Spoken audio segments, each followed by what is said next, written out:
Hi everybody. So sorry we're running a bit behind time. It's just been one of them days today.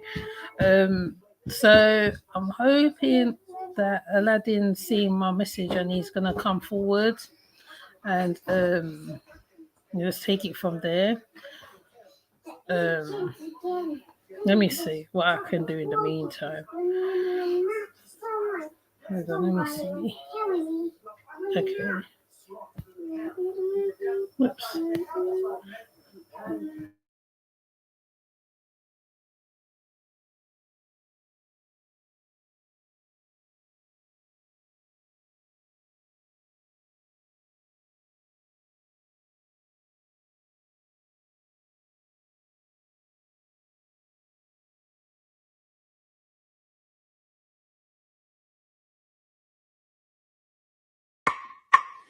Ogungele se hariwo, ogungele se haraba, ogungele se hariwo, ogungele se haraba, baba ele wa uyao, ogungele se hariwo, ogungele se hariwo, ogungele se hariwo, ogungele se hariwo, ogungele se hariwo. Baba ele wa oyao, ogungele se hariwo, ogungele se hariwo, ogungele se haraba, ogungele se hariwo, ogungele se haraba, Baba ele. Hi Chrissy. Hi Christine. How are you? You been alright, Christine? Long time. I've been phoning you, but you haven't got my messages. I don't know. I did leave a message. Oh, sorry to hear about your loss. Sorry to hear about your loss. Okay, he's here. He's here.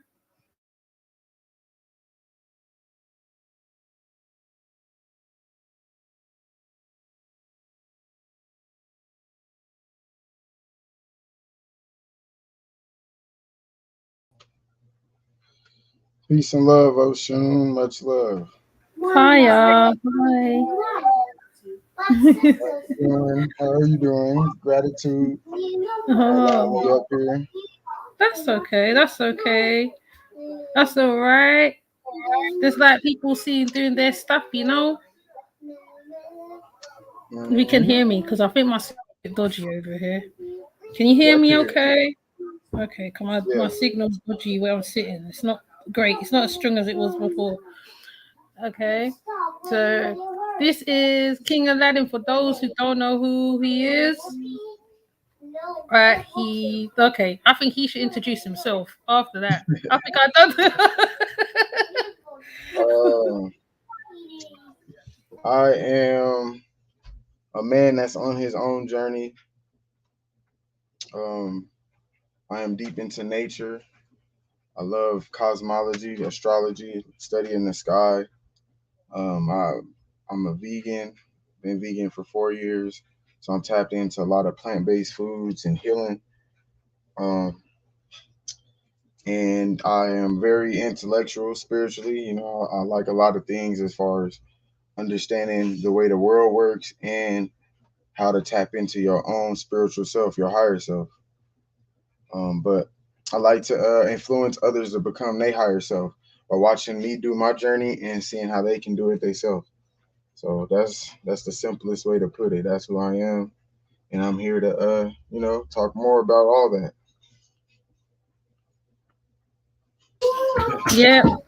Yeah, yeah. And he's cool and he's very oh sorry, my daughter's kinda loud. He's very cool. He does his astrology is on point. Okay, whoever needs their natal charts read, get the CMOS, etc. This is the man to get it from. Okay, and he has a really spanking. His channel's actually really good, very good, very good, very good. And he's very young as well for the oldies who don't believe in youngsters can't teach you nothing. You know, this youngster can teach you well. Should I call you youngster? This young man can teach you a lot of stuff, honestly. Very knowledgeable. So I've got him on here today because I wanted him to showcase I mean like he could talk about various stuff. You don't have to be you know, you know what I mean. Kind of don't have to be like like you could just let off on any directions you want to go, astrology, whatever. What's it called? It if you want to talk on womb, the room, or sorry, shadow healing, shadow work, or shadow healing. Somebody must need shadow healing out there. Um, Shadow work, experiences, etc. You could just break it down. There's lots of ears. I know people. I have a following anyway, so I mean, you can go any which way, any which way.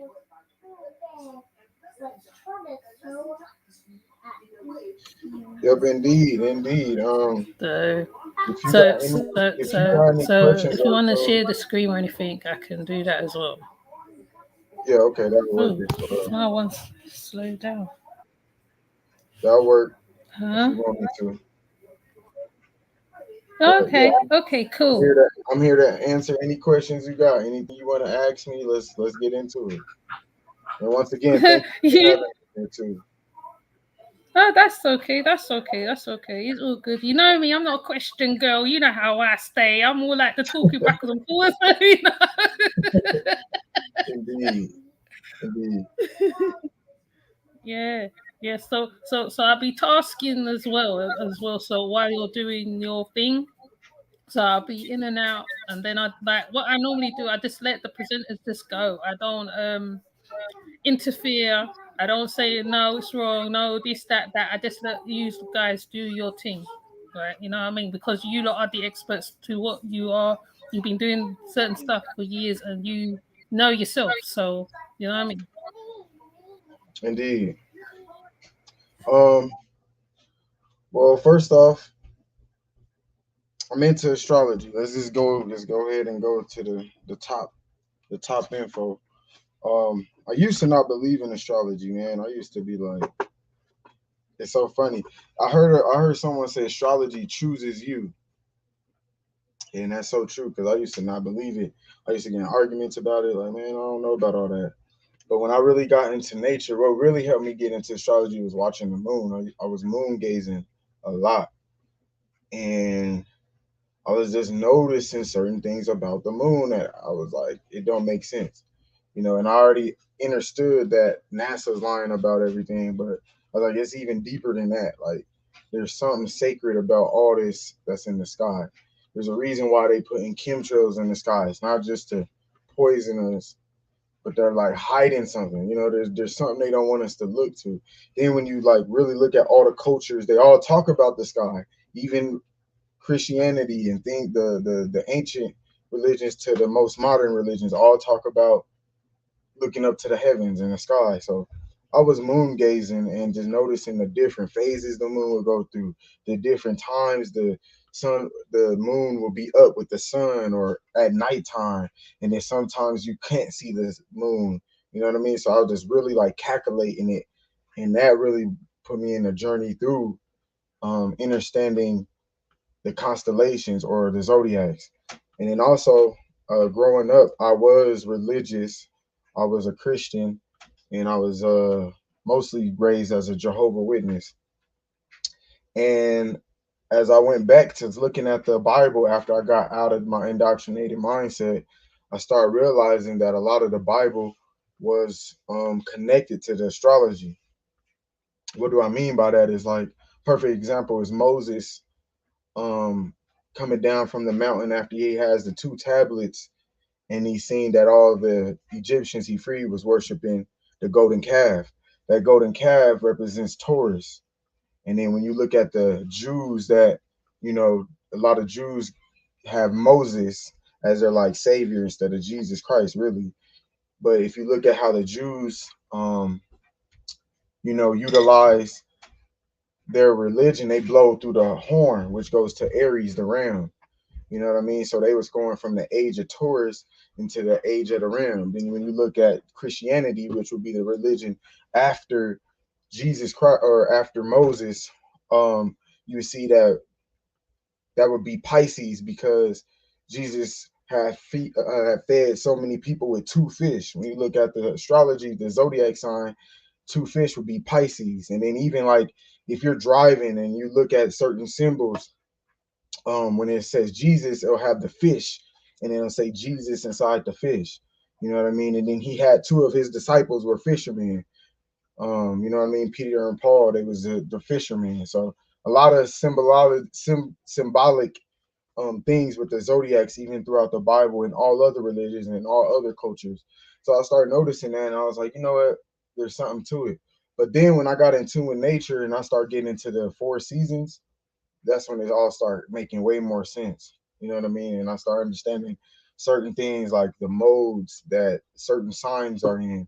And what do I mean by that is like cardinal is the beginning of each season.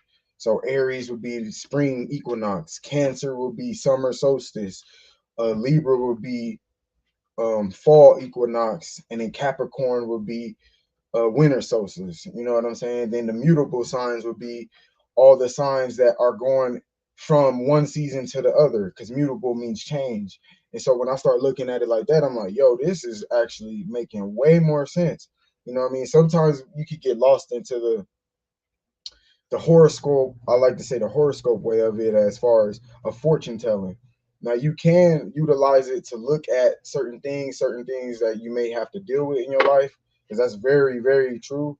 But you know, some people can make astrology a religion too. So it's like how I look at it, I like to look connected to nature, connected to yourself when you understand your birth natal chart, and then utilize it for your own good. Like when I break down natal charts, I like to teach people so that they know how to look at it for themselves, and use the four seasons. When you use the four seasons, it just makes it way easier for you in understanding alchemy, because it's fire, air, water, and earth. You know what I mean? Each sign is one of those elements. So when you got the four elements and the four seasons, and you connect it all together with nature, then you like kind of can get a better perspective on what's really going on. And then also even you seeing how the government utilizes the seasons and the zodiacs in certain times. Like what a lot of people, another example, so y'all can see where how I think. Another example was back in 2020 when they had stormed the Capitol. Mars, which is the god of war, which is Aries, Mars is the god of war. Mars had went into Taurus right when that happened that day, and Taurus is the bull. And if you look at when they had stormed the castle, or not the castle, but the Capitol, there was a dude that was wearing an ox helmet that looked just like a bull. You know what I mean? So that was the symbolism showing you that they was going to war, and it was all over Donald Trump and Joe Biden, and it was a switch. You know what I mean? So like when you look at it that way, you can even see how the people that run the world is even utilizing nature and the as above, so below to create their reality. So when you tap into that, that allows you to do that yourself. You know what I mean? Instead of letting them have that power, you can kind of know how to create shifts in your reality as the world is shifting, as the sky is shifting, nature is shifting. So that's a good perspective on like what made me get deep into astrology and just seeing it as a good placement for the reality that we deal with. So I hope that all makes sense. But yeah, that's how I got into astrology, just from decoding the Bible and getting real deep into nature and studying the moon. So that's that on astrology.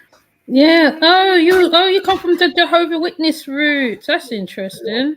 I Because they're did. not into them stuff, are they? They're not really about astrology or none of that, innit? They're not into. All they talk about is Jehovah and Jesus. That's the only two things they talk about. And the 144,000, you know, because they like talking about that there's a selective, 144,000 that's going to go into the kingdom of God, and there's going to be a paradise on earth, and only certain people is going to make it to the paradise on earth. And then even that, they're going to be here for 1,000 years, and they're going to release Satan, and then Satan's going to tempt the world again, and then there's going to be a lake of fire and all that. It's like it's a lot of nonsense, just like every other religion. But yeah, they're not into none of that at all. None of that at all. Oh, that's interesting. That's interesting. Because I used to read a lot of the horoscope in the newspapers and stuff like that. But because like you expect when they say, okay, this is going to happen, that is going to happen, and then you expect it to happen, then it doesn't happen, and you're still like really, like, you know what I mean? Because like, you know how people follow the horoscopes, like it's like they believe it, but they don't believe it at the same time. But they will look at the newspaper, or like over here, there used to be a woman that used to give like astrological readings on the British TV. Hmm. But it's like not a lot of people, like people used to listen to it, but it's whether they take it literal, that's another thing. So sorry, Hmm. my daughter's gonna be interrupting a lot. That's So all good. yeah, that's why I find it interesting, that because there's quite a few people who's come from churches and then and stuff like that, and Christianity and everything else, and they're gone into astrology and different tools, different divination tools, and you know what I mean. Hmm. Hmm. I don't even know whether that makes sense. Sorry, my daughter, she kind of took away my train of thought a bit, but yeah, but so whatever you want to present, because like my daughter will be interrupting a lot, so it's No, it's all good. Really, I'm gonna just mostly go off of the top of my head, giving people perspective on things.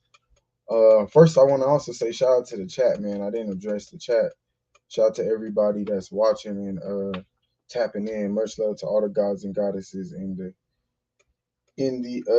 chat, man. But yeah, no, we can start off where we left off, with the Jehovah Witness thing, man. Yeah, I yeah, grew up yeah. in Thank you for Jehovah. coming. Thank you for coming as well. Oh yeah, no problem, no problem, no problem.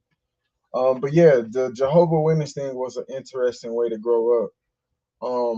There's only two things that I am grateful for growing up that in that religion is, one, they didn't really rock with the holidays like that. So like now I don't really rock with holidays, but I my mind has already been trained to be that way. You know what I'm saying? So that's one thing I am grateful for. And the other thing they used to preach a lot was to make the truth your own. But see, what they utilized was saying that they was the truth. Like if you run into a lot of witnesses across the world, they utilize the word truth as their religion. They would say that this is the true religion, this is the truth, being a Jehovah Witness. But they also said make the truth your own. So when I started really understanding the whole truth, I kept that narrative as far as making it my own, because when you really get deep into studying all these different things, and even when it comes to health or come to different spirituality or nature or dealing with the world or creating the life you want, or even tapping in and healing yourself like mentally and emotionally, it's all gonna come down to your own way, the way you want to do it, you know. So yeah, that matters a lot as far as the religion. um but yeah, that's how I was raised. And then I once I got older, I kind of was like drifting away from it. But then my former lover at the time, she was studying Islam. And then like I was questioning her a lot about Islam, and Islam, had a lot of teachings as well. So I was studying that, and then I kind of like drifted into the Hebrew doctrine a little bit, because I started understanding that the word Jehovah meant Yahweh in Hebrew. And I started looking at the Hebrew was like the original language when it came to the Bible, period. So then I started getting into like the Hebrew mindset. And also, like I said, with the Islam, they were studying a lot of like Arabic, a lot of Arabic and Hebrew and all those things. So I was studying that, but I was realizing so many synchronicities between the Christianity, the Hebrews, and the Islam, and then how they was all Abrahamic religions, and then how they all were saying that they're the right ones, and only Islam believed that Muhammad was the last prophet, and they, was more into Muhammad a little bit more than Jesus, but they still believed in Jesus. They just had their own thought form on what Jesus was, and it was like this is all interesting. And then same with the Hebrew Israelites, you know what I mean? They were like, no, don't look at the white man. Jesus is Yahshua, and he's black, and this and this and that, and focus on the 12 tribes because you one of those tribes, and this and this and that. And I was just like, like kind of made me just start going deeper. And then when I came to realize that all of it wasn't really what I thought it was, and it was all false narratives or false indoctrinations, um, I just kind of broke free from it, But I utilized it to help me, like I said, decode things and see the world for what it is. And yeah, that religion thing, I don't really, at a point in time, I used to be like real, disappointed when I would hear people that are still indoctrinated in the Bible and things like that. But now I learned how to just fall back and just let things be. You know what I'm saying? I don't really trip on no one believing in what they believe in. I protect my energy for sure, though. I don't allow no one to tell me how to think or what I need to believe or I need to pray or anything like that. You know what I'm saying? I do what I feel is comfortable with my spirit. Going back to that, making the truth your own thing. So, yeah, and that's what I've done. And I've got deep into my journey. I've studied a lot of things. I started studying a lot of other cultures too, because I started seeing more synchronicities between from the Bible to even way back, and then even now, like sometimes I don't even gotta study the ancient culture. I just kind of, like I say, go back to nature. That's the everything is copied from nature or from the human anatomy, from the body. You know what I mean? When you really get deep into it, your mind, your actual whole organ system, what we call the chakra system, the skeleton, bones, all that is all synchronized with what a lot of ancient cultures teach or what the Bible's teaching, So then when I started getting a grasp of that everything is from you or nature, then hey, we in there. I start studying the body more. I start studying nature more, and now I can connect it all together. And I'm like, wow, everything's just really based off of you or nature, and you are nature. Then you start connecting that and realizing you are like the trees. You know what I mean? You are like the plants. You are like the animals. You are like the insects, and everything is everything, and everything is you. So that's where I'm at as far as like how my whole spiritual journey went. But another thing that I want to mention that helped me get deeper into my spiritual journey was the law of attraction. I learned law of attraction about 15 years ago, and that's what really helped me start breaking away too, because I was really starting to utilize it and understanding the laws of the universe, and started like really thinking about things, and they would pop up in my reality, and I'm like, wait a minute, like what kind of power is this? Then I'm looking in the Bible because I was still indoctrinated, and I'm trying to figure out if this is in the Bible, and there is some things in the Bible that talks about law of attraction, but not on the way I was experiencing it, as far as like being my own creator of my reality. They always want you to go back to looking to a sky daddy, someone in the sky that's going to be the person over you.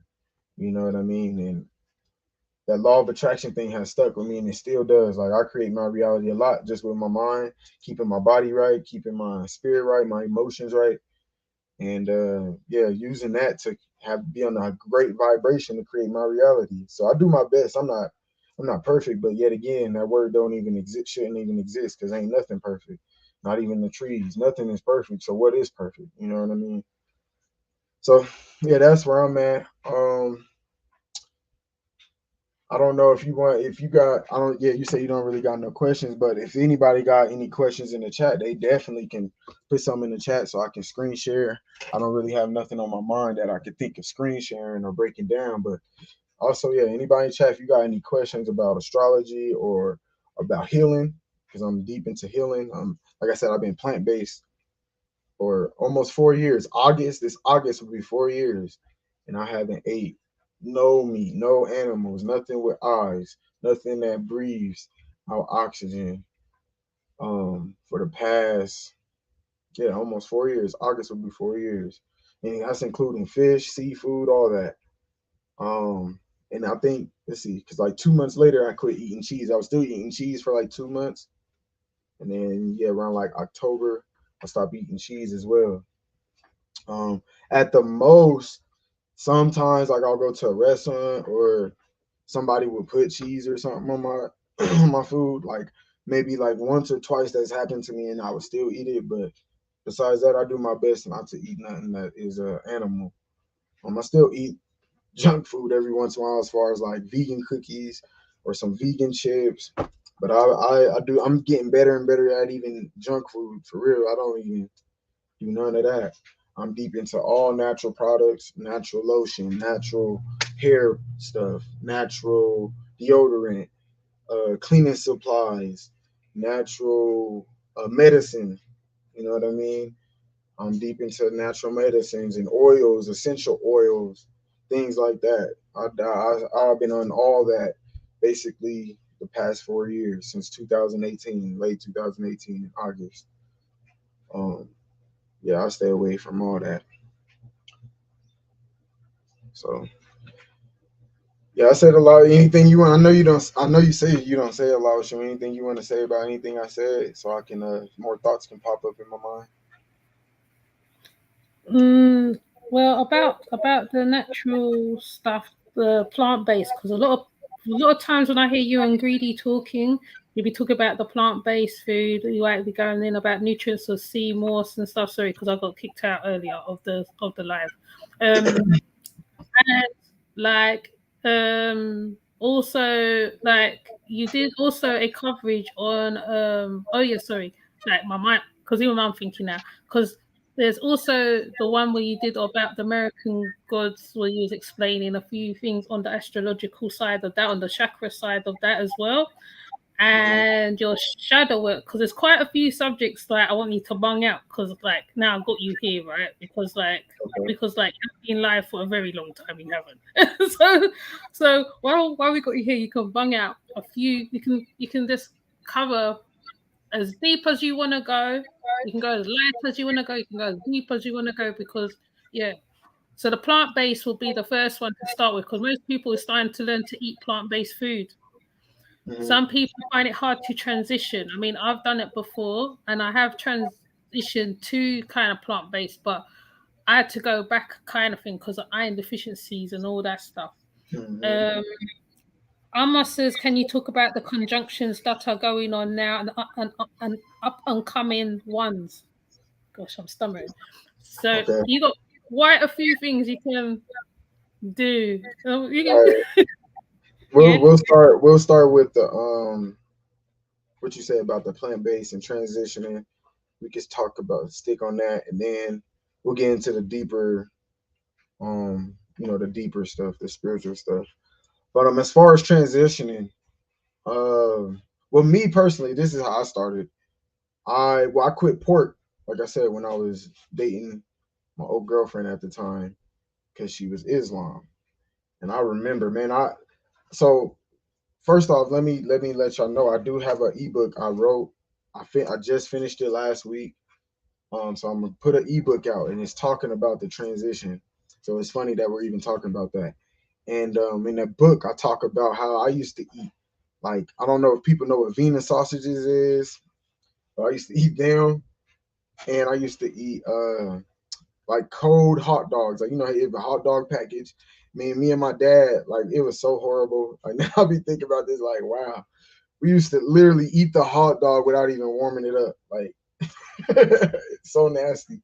But I really ate like that. So I used to eat horrible. Like, I know if I can change, anyone can, just because of that simple fact. But I stopped eating pork. Yeah, like 6 years ago. Yeah, about 6 years ago. About maybe even seven. I don't want to say like 7 years ago. I stopped eating pork, and I swore that I wouldn't stop doing that. Like, man, I want pepperoni on my pizza. I don't know what you talking about. What you mean, no pepperoni, no bacon on my cheeseburger? Yeah, right. Like, I used to think like, there's no way I'm not gonna do that. But I tried it. I started eating like, she would get cheese. I mean, she would get the straight cheese pizza or like chicken on the pizza, and I'll be like, let me try that. And then I'm like, okay, it wasn't that bad. Like, I don't eat no pork, so I stopped eating pork years ago. Then, like, my father, he had a stroke. He had a serious stroke about 6 years ago, and when he had that stroke, I it was an eye opener. And what he started doing, he started fasting and juice fasting. There's a documentary called Fat, Sick, and Nearly Dead. You can find it on YouTube. It's actually on YouTube. It's called Fat, Sick, and Nearly Dead. You know what I'm saying? So look it up, and it's about a dude that had a real chronic illness. He used to get like breakout, like real bad, and he had like an overweight issue, and he was trying everything he could that all the doctors was talking about, and then he started tapping into like juicing and eating fruit and vegetables. So anyway, my dad had his stroke 6 years ago, and he was overweight. He was mad overweight, and he lost all that weight. And he was on high blood pressure medicine. He took like 8 pills a day after that stroke. And once he did that 60-day fast, he lost like 72 pounds in 60 days. And the thing was, like, my dad was doing it for like 20 days, 30 days, and not telling nobody. We like, what are you doing? Like, you losing weight. But he looked good. It didn't look bad, but he was losing it so fast. It was like, how are you doing this? You know what I mean? So he wasn't really telling us because he was really experimenting. But about 30 days in, he showed me that documentary I'm telling you about, Fat, Sick, and Nearly Dead. And when he did that, it like changed my life. So what I did after watching that documentary, I uh I went on a 10-day fast. 10-day fast. And I was still eating meat at this time. I was still eating like I normally do. But I was just like, you know what, I'm gonna try it. And the first 3 days was hard. It was crucial because I didn't eat. You're not eating nothing, just strictly fruit and vegetable juice. You know, you're juicing it, so you're not even chewing and eating solid food. The first 3 days was hard because I had withdrawal symptoms, I had headaches, I had stomach pains, I had all that. You know, I felt fatigued a little bit. But once you get like to the fourth day, it's like you feel like your whole aura is cleansed. You feel energetic. You feel light. You know what I mean? So when I did that, it was like, wow, like it changed me. And let alone change my father. Like I said, he's not on them pills no more to this day. You know, he's not on them pills no more or nothing. He don't have to depend on anything from the hospital at all after having that stroke and doing that fast. So yeah, I did that and I was like, wow, like I really seen the benefits of what vegetables and fruit can do. Then once I got done doing that, you know, I was still eating meat. I was still eating my chicken, my hamburgers, my turkey legs, etc. Right? But I was noticing how I was feeling when after I fasted and ate. You know, then I did another fast. I did it again. You know, and then I was seeing how my body changed. I lost a lot of weight too. I used to be a little chubby, for real, for real. I used to be chubby. I got a picture I'm gonna actually post pretty soon on my channel, showing how I looked. You know what I mean? Because I found the picture and I was like, whoa, a little fat boy.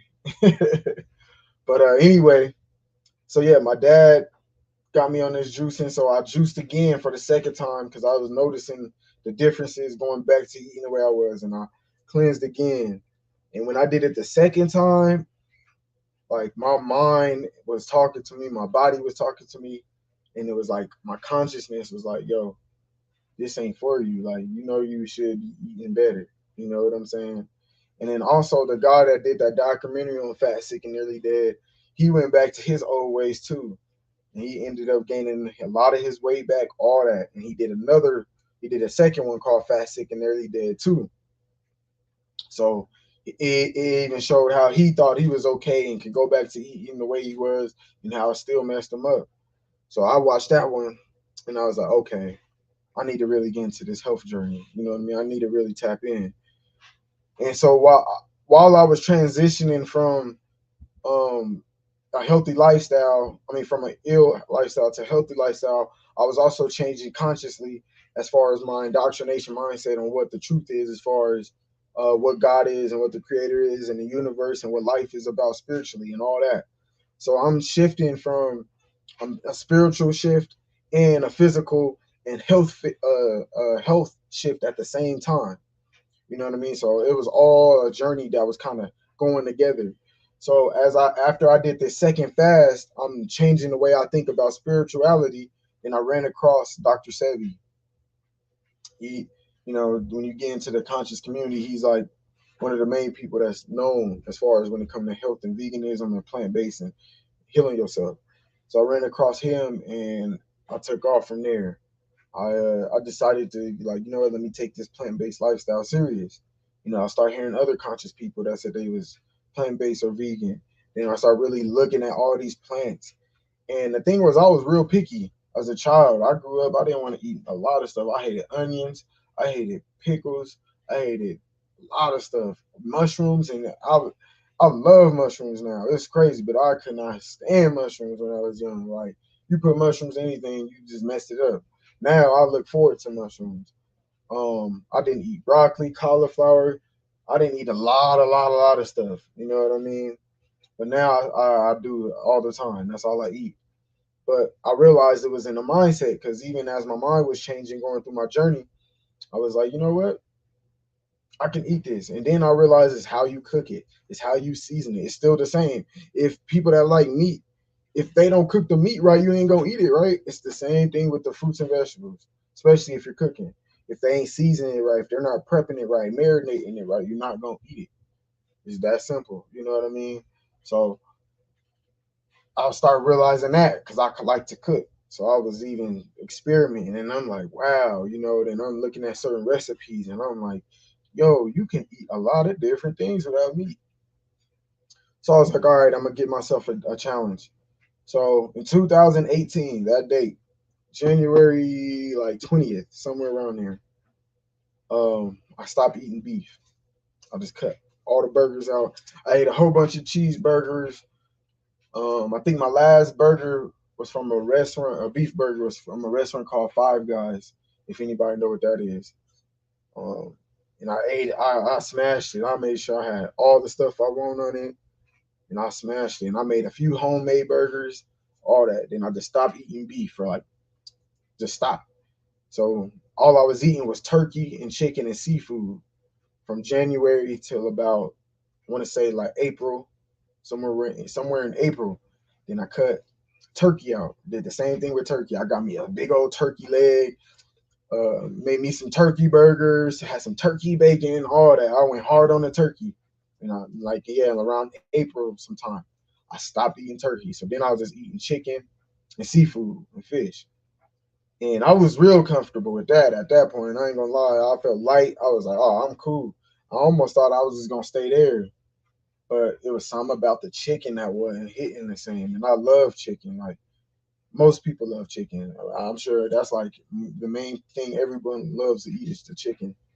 But I just was realizing the same thing, like the same feelings I was having. And I was like, wow. So it was harder. I wasn't able to go like another 3 months and quit chicken. It was harder. I was still eating chicken a lot. I was still eating chicken pizza, chicken sandwiches, hot wings, all that. And then just more study, more study, more study. I realized, okay, a chicken ain't really that healthy. You know what I mean? Chickens is birds. Now let me ask you: have you watched what a bird eat? Birds eat anything. People love talking about the pig. They're like, oh, pigs eat anything. Woo woo. Look at what birds eat. Let's go outside. You can go outside and watch what birds eat. A chicken do the same thing as the rest of the birds. They eat anything off the ground. They eat bugs. They eat all the parasites. They'll eat. They'll nitpick at any trash. All that. They just like a pig. But you know, a lot of people don't look at it that way. But I started looking at it like, yo, these birds is not like birds eat anything. You know what I mean? So I'm like, wow. And then like my body was even communicating with me because I also was still fasting in between. So like I would do another fast in between when I was shifting from each meat I was eliminating. So after I eliminated turkey, I did another fast, and my body, I started eating chicken again, and my body was still like, bro, like it was communicating with me, like, mm-mm. So anyway, um, I went real hard on the chicken. Like I was eating chicken like breakfast, lunch, and dinner. I mean, all day for months. Like I ate it a lot. Like, I love hot wings. I was eating hot wings like 3, 4 times a week. And then what really shifted it? I'm gonna tell you what really shifted it because I was gonna quit chicken and then only eat seafood, but I quit chicken and seafood at the same time. And what shifted was I went fishing with my dad, and he's a fisherman. He loved fishing. And I ain't never went fishing like that. So he was really teaching me how to really, really fish. You know what I mean? And I caught a big old bass. It was huge, a big bass about this big. It was a big bass, and I was proud. I was happy I caught it, and experiment with it. And we put it in a bucket and caught some more fish. Um, and then he threw some ice on the fish when we was leaving. Threw all the water out and put some ice on the fish, and basically the fish died from being frozen. So then when we got to my house, he made me literally cut the fish, gut the fish, scale it, rip all the scales off, open the guts. I seen the guts, the heart. He made me do all that. And then I was just thinking about how I just caught this fish and it was alive and moving like 2, 3 hours before. I was like, dang, this is cold. Now I'm taking the heart out. I'm looking at the heart literally like, whoa, like this is a trip. And I'm just like, and I ate that fish. It was like the best fish ever. I'm not even gonna lie. But consciously, like I said, my mind was just like, nah. And I told my dad then, I was like, yep, this is my last time eating fish. So that was the last fish I ate to this day. And then I think I ate chicken like 2, 3 more weeks after that. Then I did another fast, and then yeah, I did a grape fast. I ate nothing but grapes. So there's a fast called a mono fruit fast. Mono means one. So mono fruit means you eat only one fruit for like however long you want to fast, and you don't eat nothing else. So I did a grape fast, seeded grapes. And I fasted none but the grapes. And grapes, if you really learn about berries and grapes and stuff like that, grapes is like have the most antioxidants out of all the fruit. They're like one of the best cleansers in the plant family. So I did that for 7 days, and then I went plant based after that. Didn't eat no meat after that. I was still eating cheese though. And then about because I love cheese. I had a cheese problem. Like I was a rat head. I could eat cheese by itself. I could eat a block of cheese by itself. I was like string cheese, all that. Man, I love cheese. So I was still eating cheese after that fish and chicken, but I knew I was finna get rid of the cheese too. And then I ate a lot of cheese for like another month or so, and then I quit the cheese and been plant based since. So that was like my whole transition as far as just letting go. It took about like a year. So like I said, in August was when I just went plant based fully, besides the cheese. And then like I want to say October was when I let go of the cheese. So from January to October was like the full transition. So I didn't even rush it. Like I took my time literally every day, taking my time transitioning. And what I didn't mention as I was eliminating them meats, I was trying plant-based foods. I was going to plant-based restaurants. I was trying recipes. I was eating more salads. I was eating more fruit. I was making smoothies, things like that. You know what I'm saying? So that had helped me also with my transition while I was still eating the meat. I was experimenting with what we would call vegan or plant-based food. You know what I'm saying? So that was like one of my main transition perspectives. Also, the herbs, drinking tea. So like you was talking about the deficiencies and things like that. A lot of herbs. I like milk thistle. Milk thistle is a great herb to look into. I drink a lot of peppermint tea. Um, a lot of like burdock root, bladderwrack. Um, to this day, I still drink those. Mullein tea is a new tea I like drinking. Um, so I was doing a lot of teas to get away from the lack of things. But also, what I learned because I was worried about the deficiency thing too, was the grains are very important. So I started studying how healthy quinoa is. Quinoa is great for iron and protein and stuff like that. Then you got your nuts, almonds and walnuts and things like that. Because I wasn't eating a lot of nuts. I just like was into the fruit and vegetables. But then I started realizing like these nuts have certain properties and minerals and things too that help your body and mind. So then I was like, okay, you know what I mean? Then I start, like I said, the herbs. And I was just starting getting deeper and deeper into that to make sure I have everything. And then yeah, I just kept going deeper into that and kept fasting. Fasting is very important. If you ask me, fasting helps cleanse your body, help you learn your body more, help you learn your cravings more, help you with your appetite. Because a lot of things, a lot of issues are that we eat too much, even if you're eating plant based. You know what I'm saying? So you got to learn how to control the appetite, things of that sort. So fasting is very important with that, and it gives your digestive system a break because we have parasites, and a lot of the issues we have is sitting in the colon. You know, so when you give yourself a chance to let your colon do its job and your large intestines its job of digesting and breaking down and getting rid of certain things, that helps you learn your body more too. And then also when you do eat your food, you can even get a connection with the food as far as when it's in your body and you can feel it literally going through your intestines, literally working through your stomach and things like that. So that's another thing why fasting is important. If anybody want to know how to start, I would say start learning how to fast, even if you're still eating meat.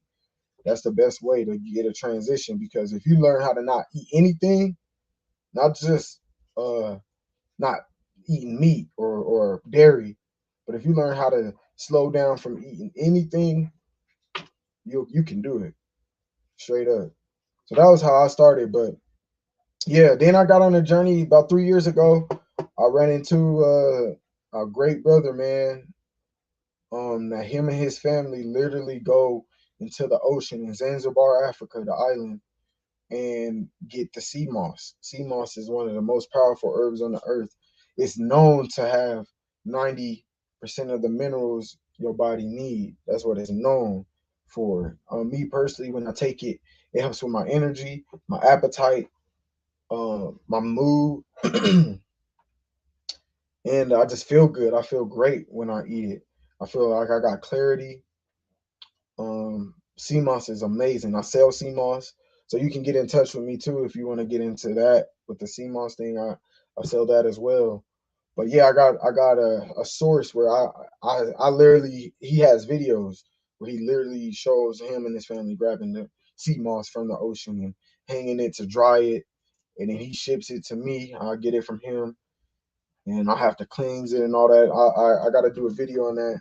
Shout out to Alexis. She want me to do a video on it, and I'm gonna drop that soon on my channel as well. But yeah, sea moss is a great supplement. Black seed oil is a great supplement.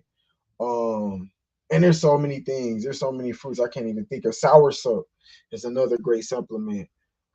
It's actually a fruit, but you can get it in supplement. Now going back to the mushrooms, lion's mane, and cordyceps, and just the mushroom family in general is great for the brain, great for the protein.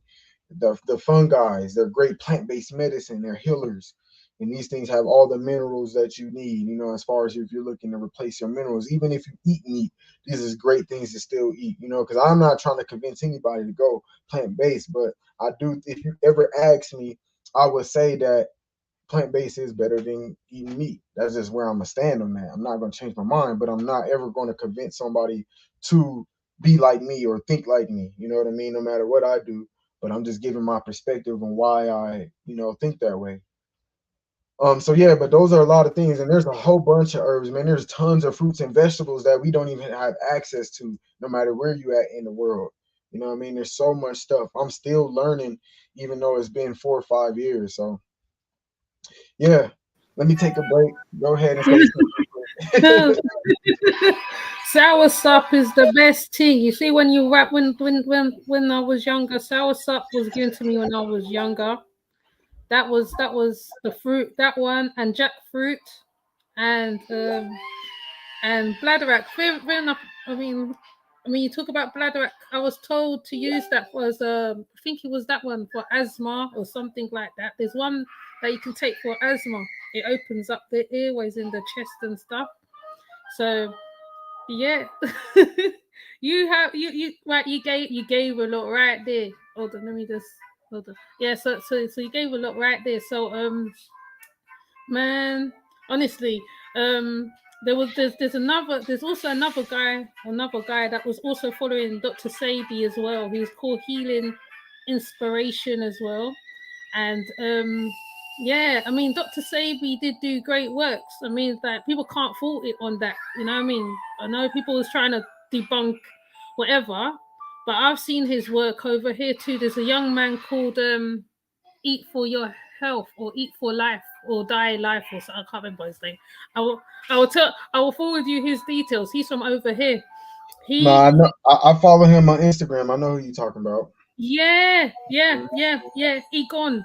So, so Egon apparently had something wrong with him or something, and he went to Honduras to see Dr. Sabi, and then he also, I think he had a bit of weight on him as well, and he also came back to London ready to show and learn, teach the community. So, you know, sorry, it's loud. My daughter's playing that thing in the background.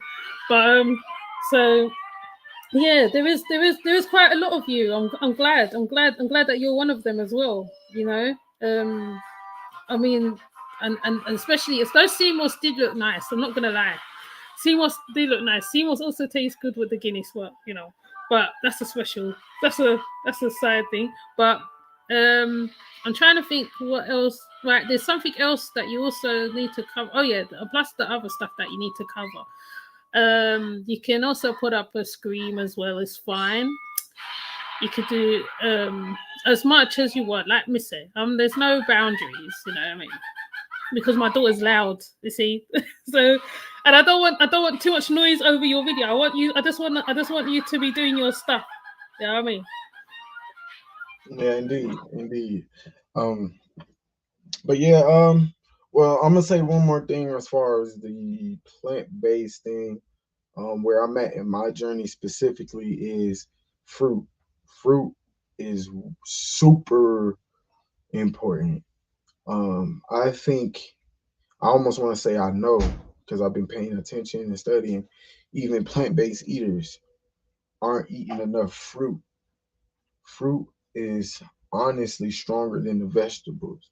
Like when you look at the pyramid they give us on um, food in general, they like to say or like to put grains and vegetables then fruit. But I would switch the fruit at the bottom as the most important, then vegetables and grains. Fruit actually is what cleanses the blood, cleanses the body, has the antioxidants, has the healthy sugars you need to give you the proper energy to maneuver through the world and do what you need to do. You know what I'm saying? They help kill kill inflammation and things like that. You know what I'm saying? Fruit, fruit. So if you really, really want to know like what is the main thing, fruit. Um, and like I said, mushrooms. Mushrooms are not even a plant. I mean, they are a plant, but they're not a fruit or a vegetable. They're fungi. And these fungi are not bacteria is not as bad as people think. We actually need certain bacterias, and this fungi that these mushrooms are the like are amazing. They definitely help with the mind. When we talk about mind, the health of your brain, mushrooms. You know what I'm saying? A guy that I've really been studying that's been helping me get more perspective is a brother named Yaki. I don't know if a lot of people heard of him, but he grew up. He is a street brother. Um, I'm not sure if he's Hebrew. His name is Hebrew, but as I've been studying him, I don't think he really believes in the Bible like that. But he does have like a lot of Hebrew ways. But anyway, he goes in on the fruit. He goes in on the fruit. He know what he's talking about. His name is Yaki, Yahki. Yahki. Yaki. And he goes in on the fruit. He talks and the thing about him, he's been through a lot. Half his face being like destroyed, like this metal. He used to do all kind of drugs and stuff, so he ain't like a regular dude that's just trying to teach. He's actually had to heal himself. You know what I mean? Because he was doing a lot of ill things to his body, and he breaks down the fruit like no one else have ever heard. Not even on the level to say, to be honest, like Dr. Sabi. Dr. Sabi is great, and I'll take it from him. But I'm saying specifically on the fruit thing, yeah, he got it down. Um, and he's deep into the human anatomy, the human body. Like I said, when you study the human body and you study nature, you get the keys to everything. You ain't gotta read a book, because then you'll realize the books is coming from nature. You ain't gotta, you ain't gotta look at nothing else, because it all gonna come to nature. But yeah, fruit is very important. I don't care what you eating, but you better be eating more fruit than anything. I don't care if you plant based or love meat still. You better eat your fruit. Especially the women, the goddesses. Y'all need more fruit than men. Um, because there's like a certain amount of blood that y'all need due to y'all having the uterus and the womb. He breaks it down pretty good. But yeah, yeah, Yaki, yep, Yaki awakening. Um, yeah, so that's another thing. And yeah, the mushrooms. The mushrooms is the shit, man. Mushrooms and fruit. Eat your vegetables too. Not saying don't eat vegetables, not saying don't eat your grains, but I'm just telling you fruit. Look into fruit specifically. There's people that's called fruitarians that only eat fruit. You know what I mean? And they the thing about fruitarians, I'll tell you this. Most of them are super skinny. Like I'm skinny, kinda. You know what I'm saying? I'm light. I'm light for I'm not. I'm only like 170. Once I don't even think I'm even that. But yeah, about 170. But I eat a lot of grains still. I still eat a lot of beans. I still eat a lot of rice. I still eat the healthiest bread I can every once in a while. So that keeps me thick, them grains. But when you eating fruit, you really eliminating a whole bunch of body fat and all kind of stuff. Those are the skinny vegans. You know what I'm saying? Um, I think damn near. I think Philly OG's damn near fruitarian, because all he do is pretty much make smoothies. So that's another person. But yeah, fruit is the truth. And that old guy in Honduras, I can't never say his name. And he does raw food, right? But he turns it into like cuisines and stuff. I think I know you're talking about. He has the locks and he's all gray. Yeah, Yep. yeah, Yep. Yep. He's a fruitarian. You're right. hmm Yep. yeah. So yeah, that's just another thing on the health thing. Fruit. If you lacking in anything, you probably not eating enough fruit. And there's way more fruits than vegetables. I know, because like I said, I wrote a book about it, and during my study, and I was like, "Yo, there's so many fruits. Like it's crazy how many fruits is out here that we don't even have access to this grocery stores." I think there's a reason for that too. Like it really goes deep when you start paying attention to how everything is. That's why it's important that we start growing our own gardens and studying these things so that we can pick certain fruits and vegetables that we want to utilize that can help us heal and help us with our mind, body, and spirit and all that, instead of just depending on what they put in the grocery store, because they're not giving us everything, you know. So keep that in mind too. We all need to find ways to get a farm going or a garden going, or find someone that does grow and connect with them, and like that's important right now. You know what I mean? And always do the best to keep it natural and organic. You know what I mean? Natural and organic. That's the best way. And just do your best. I'm not, like I said, I ain't trying to convince someone to go vegan or plant based. But do your best for sure, because it's important. Health is wealth, like they say all the time. Health is wealth. Without health, you can't do nothing else. If you down bad because you had a heart attack or a stroke, or you can't walk the same no more, or you full of inflammation, or you're always sick, how are you going to be able to do anything? How are you even going to tap into your spirit? How are you even going to help the next generation, or make some money, or be able to build a farm, or be able to escape from the system, or do anything? You know what I mean? If you're not healthy. So, like I said, I ain't trying to convince someone to eat like me, but definitely take in some of the advice that I'm giving. I will appreciate that for yourself, because I would love to help people and give them perspective.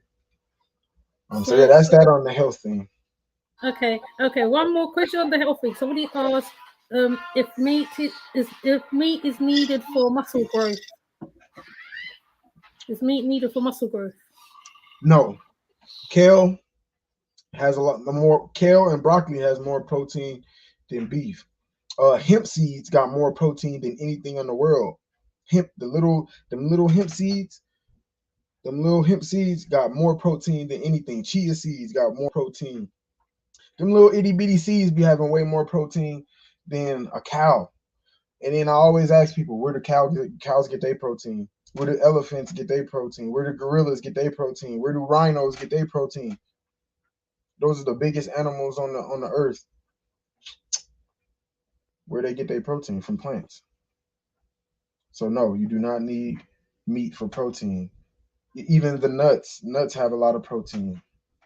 But the hemp seeds and chia seeds, simple way to get protein. When I make a smoothie or I got a salad, I put a little bit of hemp seeds on there and I'm good on my protein. Look it up. Look up everything I'm saying. Don't take it for face value. I don't like when people just take people information face value. Everything you hear come out of my mouth, look it up. Hemp seeds though. Hemp seeds is the answer. Kale too. And you don't need milk for calcium. Kale has more calcium than anything. Kale is a great leaf. Yeah, yeah, yeah, yeah. As you're listening, I'm putting some of the stuff that you're saying in the chat too. Cool. So yeah, you don't need no meat for no protein. That's a myth.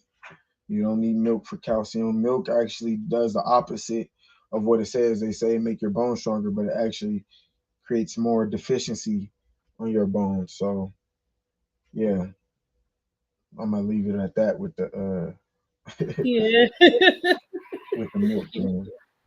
Yeah, that's so good. That's cool. That's cool. So the next one I feel would be, I mean, if you want to go that way, either the astrology or you can go to your shadow work, because I know you did say you really bust down the shadow work. You bust down and you come out and you just tell everybody what you had to tell them. You didn't cut ice, you mash up everybody, and then afterwards, right, you just went back to just being regular Aladdin. Yeah, let's talk about it. I'm gonna save the astrology for later. We can talk about astrology later. I think shadow work's a little more important anyway because that's really about yourself. Nothing's more important than working on yourself for real. We can get into all the knowledge and information. I do think astrology is important as far as helping you know nature and know yourself as well. But if you don't do shadow work, you ain't ready for nothing like that anyway, because you always got to work on yourself before you can really utilize information for yourself. So shadow work is just a phrase that I forgot someone had came up with it some years ago. But basically, it's just looking at the what you what a lot of people used to say before shadow work was cleaning out their closet. You know what I mean? Basically, it's the same thing because when you close the closet, there's no light in there. It's shadow. It's darkness. So it's basically the same thing. It's things you put in the closet that you hiding or avoiding or and don't want to work on. Your traumas, your triggers, your issues, your emotions, the things that make you act a certain way when you hear certain things, the things that you've been putting to the side that you want to achieve and you're not achieving, the things that been hurting you for years and years and years and years and you ain't getting over it to allow you to move on. That's what shadow work is. And sometimes it can be physical work as far as you procrastinating on projects that you need to do. You know what I'm saying? Or using your creativity, knowing that you have certain skills and certain abilities and you're not utilizing that. You know what I'm saying? Um, and your shadow is also you. Is the reflection of you. It's the other version of you. It's the dark side of you. I see that you got a dark side channel, so you know exactly what I'm talking about. There's always another version of yourself, and that dark side can be a little more, for lack of better words, grimy, a little more hardcore, a little more gangster. You know what I mean? Sometimes. And sometimes you have to embrace that energy. It's not always about getting rid of it. It's understanding that's part of you. You are part of that shadow, and you may have to utilize that dark energy just like the goddess Kali did in Hinduism. You know what I mean? She utilized her darkness to get rid of the evil on the earth. You know, sometimes you have to step in that frame of mind to eliminate certain things that is holding you back from where you want to go. So shadow work is very important.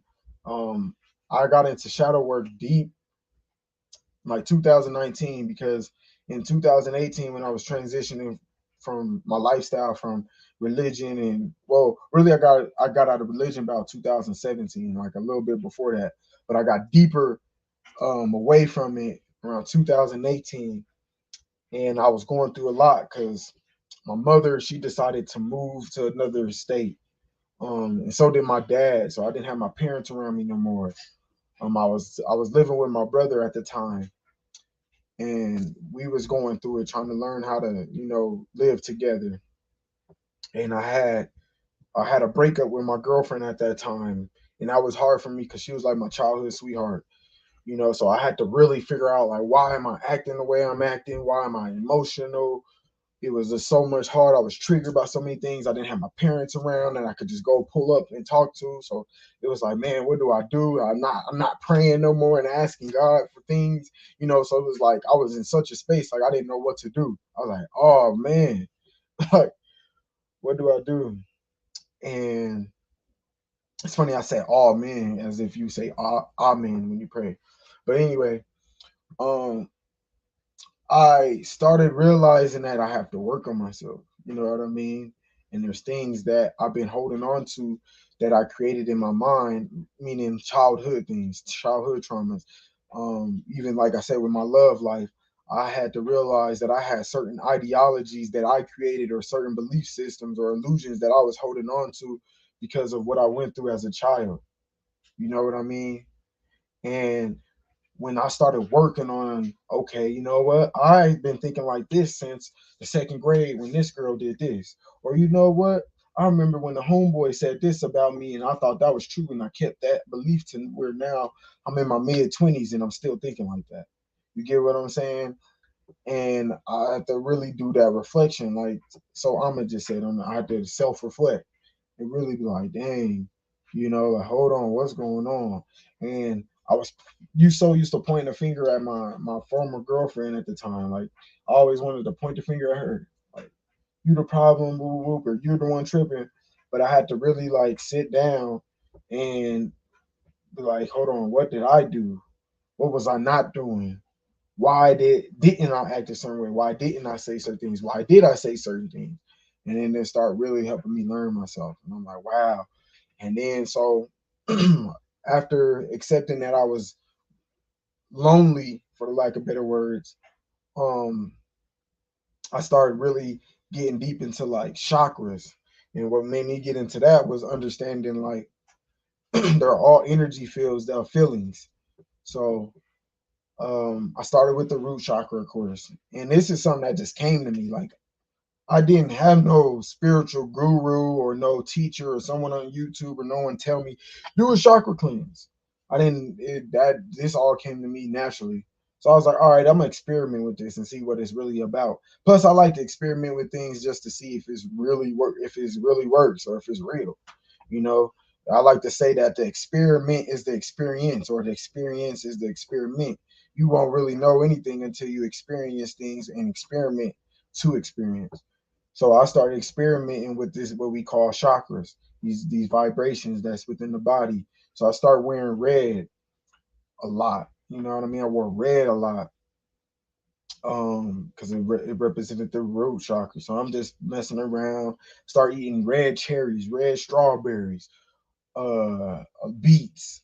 I was drinking a lot of beet juice, kidney beans, just all kind of red stuff. I was, dealing with that. Then I was, studying to see what everybody says about the root chakra and this and that. And they saying it deals with surviving and grounding and all that. So I was like, okay, I started doing all that. But then I was really doing that on my own, and I was realizing, okay, there is some benefits to all this, right? Then so I went to the next chakra, which would be a sacral chakra. And this is when it got deep because I started realizing it wasn't chakra work I was doing, it was shadow work. I cried like I never had before. And they like to say that that's a feminine chakra, it's a liquid chakra, it's a fluid chakra, because that sacral chakra, as far as the position on your body, is near your pelvis, your private area, your creative area. It's a creativity chakra, or the fluid chakra. And when you think about it, the private area is where the most fluid is for men and women. We literally let fluid out from that area. So and the fluid, that fluidity and that water is like a feminine energy, because water or liquid is feminine. You know what I mean? Because it adjusts and it's adaptable and it changes just like emotions can, just like a woman. So my emotions was like, man, I like I said, I started crying because I started tapping into my creativity and realizing how much I rejected my creativity and how many things I wasn't really like aware of, and how I was so into my masculine energy that I didn't cry. I was holding in tears for years, years and years and years and years and years of tears was within me, and I was crying so much. It was like crazy because I started thinking about a lot of things that I was holding in, you know. So once I did that, like that changed a lot.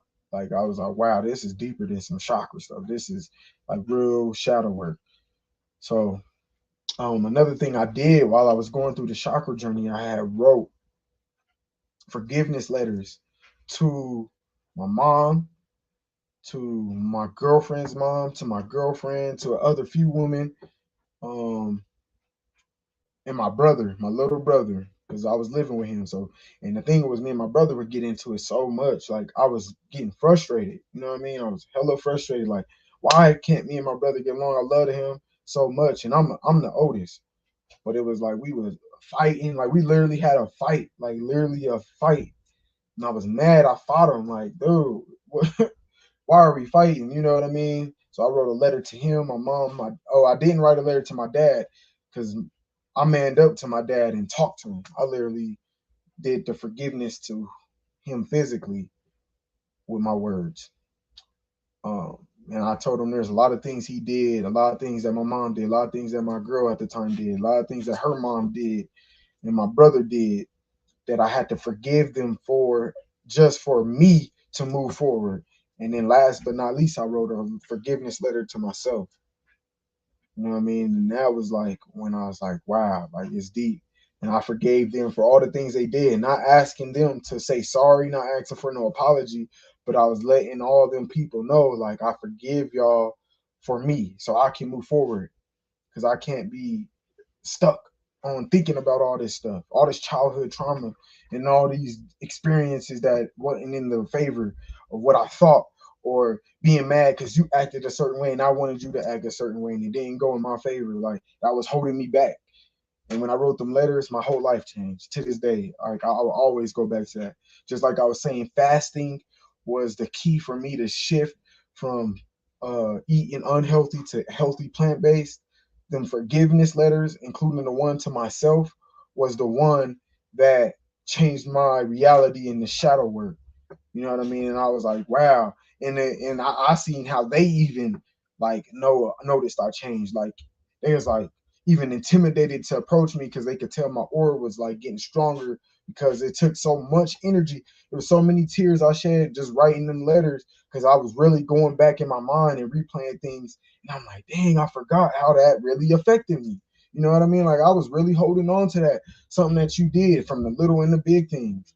You know what I mean? And I'm holding this in, and now it's creating me to act a certain way towards even the strangers or the people I'm at work with, or even in social media platforms, or just anybody I meet, or even with myself. And I'm holding things in and messing myself up. So them letters changed my life. And I still got them letters. I wrote letters to them, then I rewrote the same letters and kept them so I could always remember that, because that my life changed after that. And this was back in 2019. So then, yeah, I start going deep into the chakra thing, but like I said, it wasn't even, man, it was deeper than just chakra work. It was shadow work, because you start realizing, like, okay, we went to the solar plexus, which is the yellow chakra, and then that chakra deals with confidence, right? It deals with your ego. It deals with self-esteem. Like, that's what it, like, when I did looked at it like that, instead of this like super spiritual ball of energy, it was like, oh, this is deep. Like, this is deeper than just, yeah, that spiritual meditating, I'm gonna gain the energy and become a god body. It was deeper than that. It was like, no, you gotta literally clear these energies by the things you experience. So I start wearing yellow, and I could see how people would look when I would wear yellow. You know what I mean? Like, okay, yellow has this kind of energy. Then I would see how my confidence would act when I wore yellow. Then I would see, all right, well, what things do I need to work on when it comes to my ego? Am I confident at certain things that I need to be confident in? what am I not confident in? What do I have low self-esteem in? So then that was still part of the shadow work. When I'm like, well, this is deep. Like I said, it's deeper than chakras. Then I went to the heart, and man, when I went to the heart chakra, I'm such a lover. I love love. And then I went into all my love life, all the women I dealt with, and all the family I love, and things like that. And that's when I start realizing, like, a lot. I start realizing who I am as a spiritual person. That's when I start grasping the name King of Higher Self in Aladdin. That's when I start realizing who I am. And I'm like, oh, I'm on a different frequency. And I did that with each chakra, because each chakra isn't, like I said, there it's deeper than just understanding these are balls of energy that are like spiritual essence. They all have a property with the way you think, or the way your aura or your being is as a person. You know what I mean? Like I said, your solar plexus deals with confidence and ego. Your heart chakra deals with like love and the traumas that deals with love and feelings. Then your throat chakra deals with the way you communicate. And man, I was dealing with another woman when I was going through my throat chakra, and I had to break up with her, and I was realizing I had to really figure out how to communicate.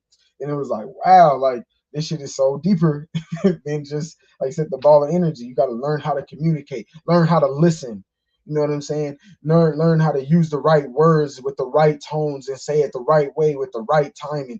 And that way you give off a certain energy. That's how you use your chakra, your throat chakra. You know what I mean? And then like my intuition, really listening to the feelings I'm gaining when I feel an energy or I have a vision about something, and really learning how to grasp that and tap into that. You know what I mean? That's what that is.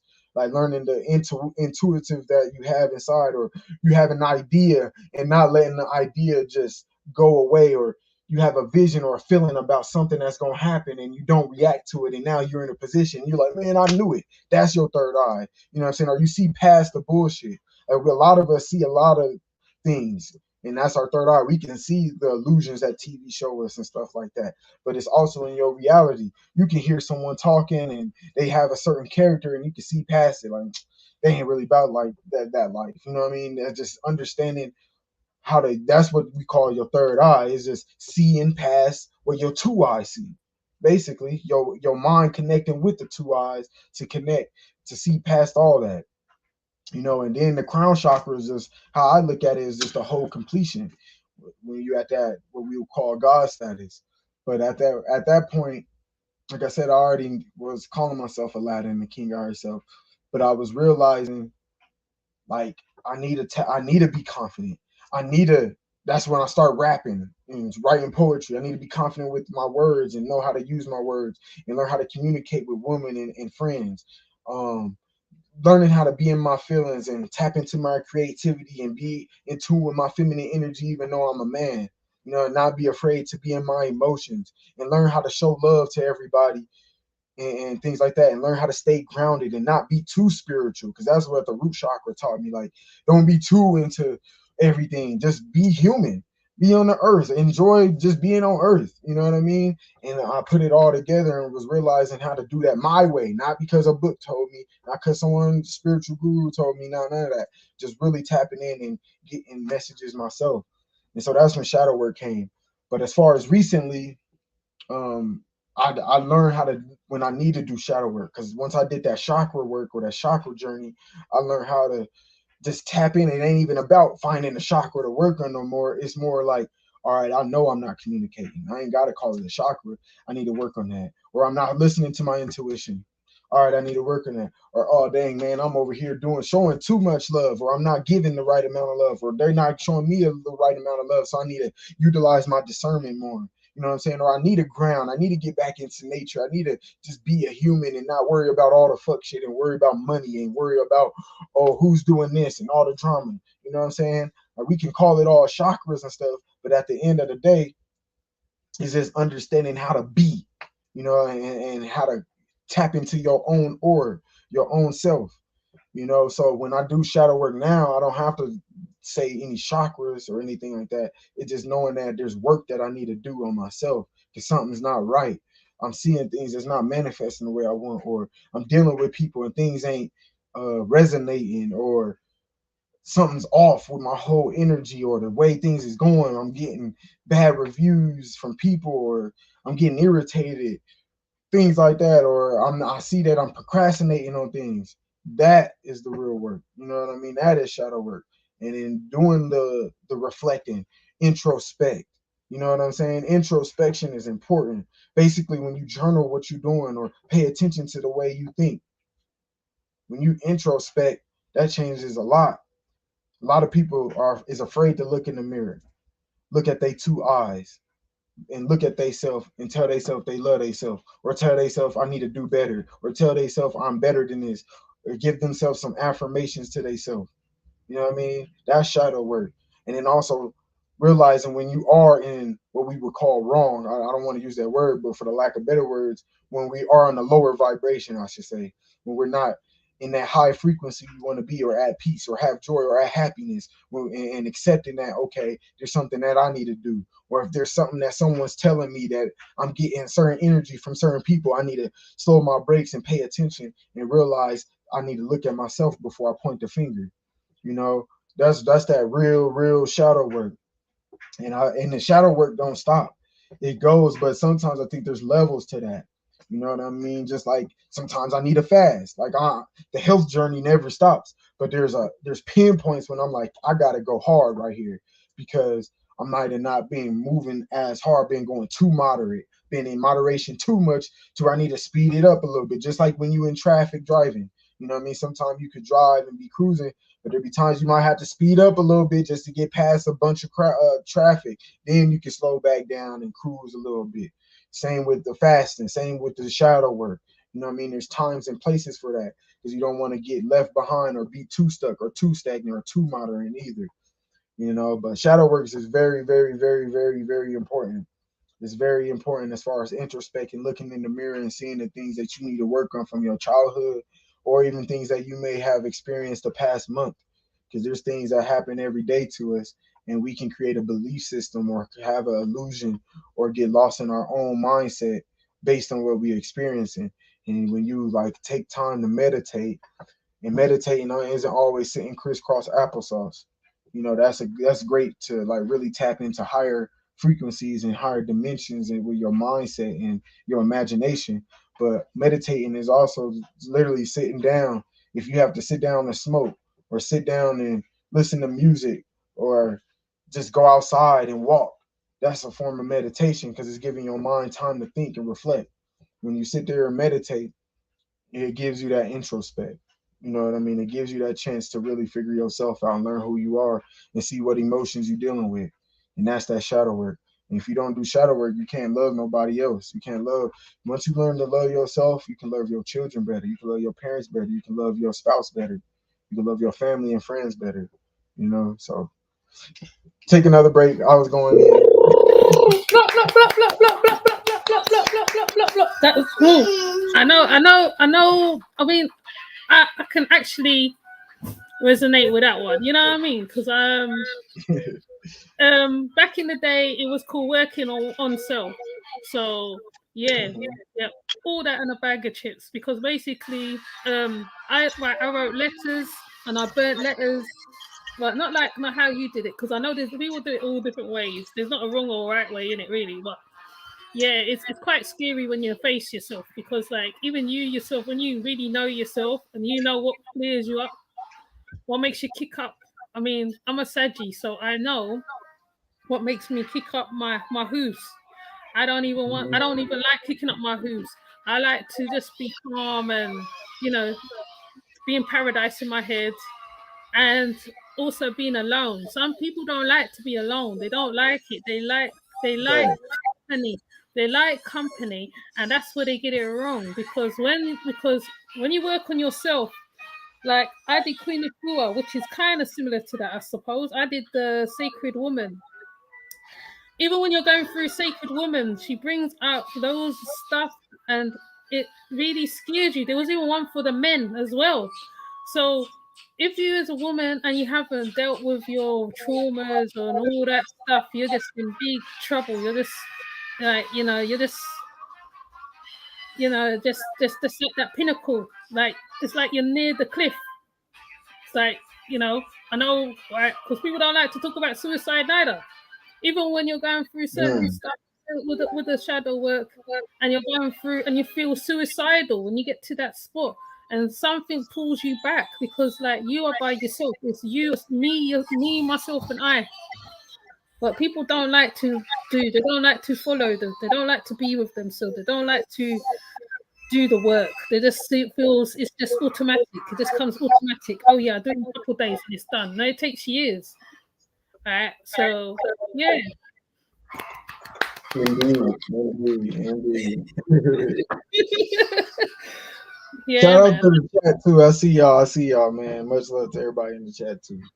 Yeah, yeah. So, so, so, will you be doing courses on shadow work to teach other people to do it? I bet you'll be hard ass too on them too, because like you know, shadow work ain't no easy thing. Yeah, honestly, Oshun, that's where I'm. Me personally, I'm going to make my channel more about. Um, I like decoding stuff. I think I'm gonna do a lot of decoding on like the sky. Like tomorrow, I plan to do a decode on Venus, which is going to be deep. So things like nature, like really, my channel is going to be nature based and self work, shadow work, healing, like that. That's where I'm at. Like a lot of people like talking about the government and stuff, but there's so many channels talking about that. I'm not going to talk about that. So yeah, I'm going to stick to that, Oshun. I'm going to stick on the shadow work and do a lot of videos on those type of concepts, tapping into yourself for sure. Yeah, yeah, because that's the same. That's why I did a segment on breath work. But I didn't get a lot of people. What I noticed is that people love negativity. They love it. They feed on that raw so much. So yeah, when you're I can't remember which part I was going with that now. But anyway, I did do breath work and stuff like that. So as you are into the fire breath, because I think I've seen you do fire breath. I think I've seen you do some of the stance, the salute the sun. See, I do know a couple of stuff. Yep, yep. salute the sun. Salute the sun. I mean, hugging the tree. Yeah, I've done that too. I know that is real nice, and especially when you go to the beach, your head just opens up. Mhm.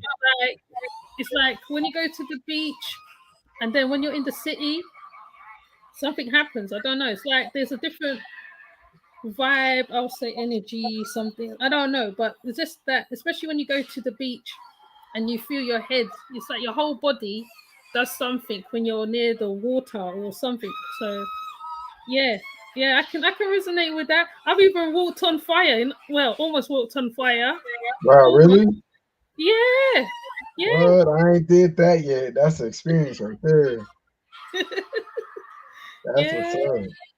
yeah, man. That's a heavy stuff. I was around a group called One Spirit over here, and they used to do like the sound gongs. And I used to go, and I just used to go do sound gongs with them. And so I think the solo time. I can't remember what time of the solo, but I used to go there, and then like it's like, and you can feel the voids, the portals opening because like you're so in tune with yourself. You start feeling the void, the portals opening. You start feeling people's stuff. Like you'll be sitting somewhere, and you'll just be like feeling, you know what I mean? Like, you know. Mhm. So yeah, definitely. I definitely know where you're going with that one. I've been there a few times too, so I know. Indeed. Indeed. Yeah, yeah. So I don't know whether you want to take it to the next topic, or you want to, or do you want questions from the chat? Yeah, man. I like I said, or I know I got Sister Alma's question in mind. But anybody want to ask me a question about anything, go ahead, man. Just for everybody that may missed when we said that at first. If y'all got a question or wanna know a perspective of mine or why I think a certain way, definitely ask me for sure. But I'm gonna go ahead. Yeah, I'm gonna go ahead and start off with So Alma's. She said it was something about it was something about the upcoming events or something. I forgot what she said specifically. Oh, the conjunction one, isn't it? Hold on, Okay. wait. Yeah, well, I can start off now. Right now, we're in a Saturn retrograde. A Saturn retrograde. Mercury was in retrograde like about 3 weeks ago, 2 weeks ago. And what is retrograde? So if anybody's like, what is retrograde? Retrograde is basically when the luminary in the sky, any planet, looks like it's moving backwards. It's not literally moving backwards, but it's going at a certain rotation that is going slower than the natural rotation of the sky, of the clock. And that's another thing. Like a lot of people will be like, why does astrology matter? This and this and that. Yet you gotta understand that they utilize the clock based off of astrology, aka 12 hours or 24, which is still the 369, right? So the whole sky or the whole clock is based off of the sky. But anyway, retrograde is when there's something appears to be moving backwards or that energy is not moving with the rest of nature based on the way it is lining up. So when things are in retrograde, it's basically like when we are in a place where the energy that that planet has is giving off a certain aura, or it's going backwards, or it's reflecting. It's going through its own reflection. It's going through its own shadow work. So like Mercury was doing shadow work, meaning Mercury deals with the mind as far as the as above, so below concept. It deals with our mind and our communication and the way we think and speak. If you just reflect in the past month in your life, I'm sure you probably dealt with a lot of people either talking stuff about you, arguments or misunderstandings or false narratives being pushed, or you getting irritated with talking to someone or not wanting to talk to someone or all that. I bet you all probably experienced something like that. And also maybe in technology difficulties. You may your live streams may have been acting up, or a credit card payment ain't go through, or something's happening in your with your TV or your cell phone acting weird, or something technical happened. You know what I mean? That's what a lot happens to Mercury. But right now we're in Saturn. Saturn deals with time, present, past, and future. Saturn deals with discipline, structure, order, things like that. Right? So right now, if you may be experiencing like good karma or bad karma, for the lack of better words. What I mean by that, you know what, I'm gonna use Greedy for example. I heard him. I listened to his live earlier, and he was talking about. It made me. It made me think. I was like, "Oh, that's that Saturn retrograde energy." He said he was applying for jobs like a year ago or something, and they just now hitting him back. You know what I mean? Like, man, where you been? Stuff like that's gonna happen around this time. My experience, I was doing a CMOS, I was doing a vendor at a CMOS event, and I seen that there was another person that was selling CMOS, and she had a whole bunch of stuff. And I was like, oh, like people are probably gonna rock with her. But I know how my energy is. So I was like, you know what? I'm gonna just go and see how it goes, because I know I've been doing my part. I've been doing my part with the community and doing CMOS. And to find out she needs a whole plug for her CMOS. And it worked out for me because the way the karma worked, the way the energy worked, it wasn't what I thought would be bad, but it's because I've been good, giving good energy this whole time. You know what I'm saying? So things like that may happen. But like I know people that's went through like their cars getting stolen. You know what I mean? Like right when retrograde happened with Saturn, you're like, dang, like what's going on? But yet they may did something to a person that helped them with their car. And now since that person ain't around no more, that's what happens to your car. You get what I'm saying? Things like that's gonna be happening. And the energies from the sky do have that.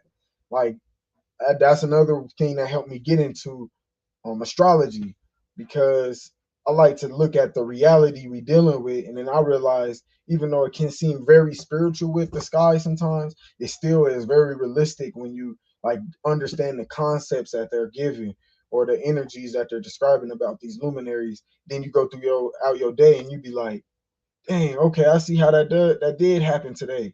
You know what I'm saying? And then you'll see like, well, you know what? There was witches or wizards back in the day that will utilize these energies or knew, oh, at this certain time I got to do this certain thing. You know what I'm saying? And it will manifest a certain way. Like so, Saturn. What we want to do is make sure that all the things we've been dealing with in the past, as far as maybe we had a problem with somebody, maybe we had financial issues or health issues, or maybe we wasn't doing things accordingly to the way we knew we need to be doing. It may be teaching your ass a lesson right now. But if you was moving a certain way and you're like, man, can I get a break? This would be the time that you would get a break with Saturn energy, because Saturn, like I said, deals with discipline, time, order, structure, things like that. You need what I'm saying? So utilize this energy. Saturn is in retrograde till like October. So this is a good time to manifest a lot of things that you've been trying to get over the hump on. But Neptune's going to be going into retrograde here soon too. I can't remember exactly when. And Neptune deals with, like, Neptune is like a spiritual, that is more of the spiritual concept. And what I mean by that is more of that intuitive mindset. You'll probably get downloads, or your imagination may go to places, or you may be able to figure things out that no one can explain to you. Like, it's just your own spirit giving you a download, or you out in nature and nature shows you something that you be like, whoa, like, how did I, like, where did this information come from? You get what I'm saying? So yeah, I want to say Neptune's gonna have a retrograde here soon, but the most recent one is this full moon. The full moon is today. The full moon is today in Sagittarius. Shout out to the Sagittarius. Shout out to you, Oshun. Shout out to sister So Ama. She is Sagittarius. Shout out to my sis Alexis, the super Sag. My mother's a Sagittarius as well. I'm surrounded by y'all, man. There's a Sagittarius energy is real. But yeah, full moon in Sagittarius. So right now, full moons. Let's talk about the moon real quick. Um, the moon phases are amazing because they give you a time frame when you can release and receive, release and receive, release and receive. Right. So when we go in the new moon, that is when you want to receive, because when it go into the new moon, it starts going back into the crescent moon, and then the quarter moon, and then the half moon, etc. So that means it's receiving, it's receiving, it's receiving, it's receiving. Then when we get into a full moon, it's full. You know, it's got all the energy that it's received from the past 28 days. And then it goes into releasing and releasing. So then we go into a 75% moon, then a half moon, then the quarter moon, etc. So when we go into this full moon right now, think about the things that you want to release. You know what I mean? Things that you may have been holding on to, things that needs to be manifested. These are the times to, like, release those things. A lot of people may want to script these things down and get real witchy with it, real witchcrafty with it. But also, man, like I tell people all the time, you ain't got to do all that, man. You could just be a normal nigga, go smoke a blunt, get your weed, and go meditate, go with the moon, go look at the moon and think about the things you want to release, and think about all the things you're going through. You know what I mean? And just you moon gazing, you being with the moon, it will automatically connect with you, and you'll feel the energy. You know what I'm saying? You'll feel the energy you need. So yeah, tap into that. The full moons is to release, new moons is to receive. Full moons is to release, new moons is to receive. That's something to keep in mind when you want to do work with the moon like that. But it's in Sagittarius. Sagittarius, it deals with learning, it deals with traveling, it deals with experience, wisdom. You know, it's a wisdom planet. It's ruled by Jupiter. Jupiter likes to expand, and it deals with, like, uh your fortune, basically, your things that you want to manifest. So things that you may be working on, or things that you looking forward to, as far as what you creating or what you want to achieve, goals you got planned. This is a good time to release certain things that may be holding you back, or certain ideas that you ain't released. Maybe you sitting on an idea, or sitting on a project, or sitting on something that you ain't released yet, and it's time to release it. You been sitting on it too long. You know what I'm saying? So these are, yeah, or even learnings. Maybe there's certain things you, like all of us that are content creators, there's certain projects or certain things that you want to talk about that you not releasing or talking about. Going in from here, from this new moon, this is a good time to release those things, the knowledge and information. Or even if you want to, there's certain knowledge you want to learn and you've been sitting on it, you ain't released the fact that you ain't learning, go ahead and do that. You get what I'm saying? Certain people you may need to network with or travel with. You know, as far as astral traveling, maybe people you need to talk to, maybe people you've been thinking about, maybe people that live in different places or different realities. Go ahead and talk to them people. Go ahead and connect with them people. There's a good time to release that energy. Or people that you don't fuck with, you know, you don't rock with. Excuse me for cussing too, Ocean. I know I could cuss sometimes. Um, but yeah, people you don't rock with. Make sure that you release that energy. You know what I'm saying? Release those things. These is all the kind of things to think about. Um, and it's a fire sign. It's a fire sign. So you definitely want to tap in to that fire element. Fire is aggressive, it's passionate, it's light. So you may have to be a little aggressive right now on certain things you need to release. If you ain't meditated or you ain't did your spiritual work or you ain't did no healing, it's a good time to be real aggressive on that to get things to release. Maybe you need to release the toxins. Maybe you need to just go ahead and do a hard 3 day fast or a 3 day detox, etc. You know what I'm saying? So definitely do that. Um, and then it's mutable. Sagittarius are very um docile and very free. So keep that free spirit at this time during this new moon, that child energy. Very, very like they're like the child that is very intelligent. You know what I mean? That's what I like to call uh the Sagittarius. They're like very, very intellectual in their childlike energy. They're like the kid that's into the mud and likes to show the kids the mud and look what they found and oh look at this and they're like oh you're doing too much, you know. You be looking at the kids, boy get out of there, girl get out of that. But that's how Sagittarius are. They're like the kid that likes to experiment and deal with things. So there may be things you may need to experience or receive, I mean, or release as far as experience or experimenting with things. So keep that in mind with this full moon. Today and tomorrow, basically the past 3 days. That's the energy you may want to think about. But yeah, so far Saturn, yeah, we're in Saturn retrograde. Saturn is in Aquarius right now, which is right next to, or not right next, but it's 2 signs away from Sagittarius. With Aquarius energy, it definitely deals with rebellion, rebelling against people, friendships, communication, ideas, and knowledge as well. Saturn is the co-ruler of Aquarius, so that means co-ruler means it's like the second ruler. Its first ruler is Uranus.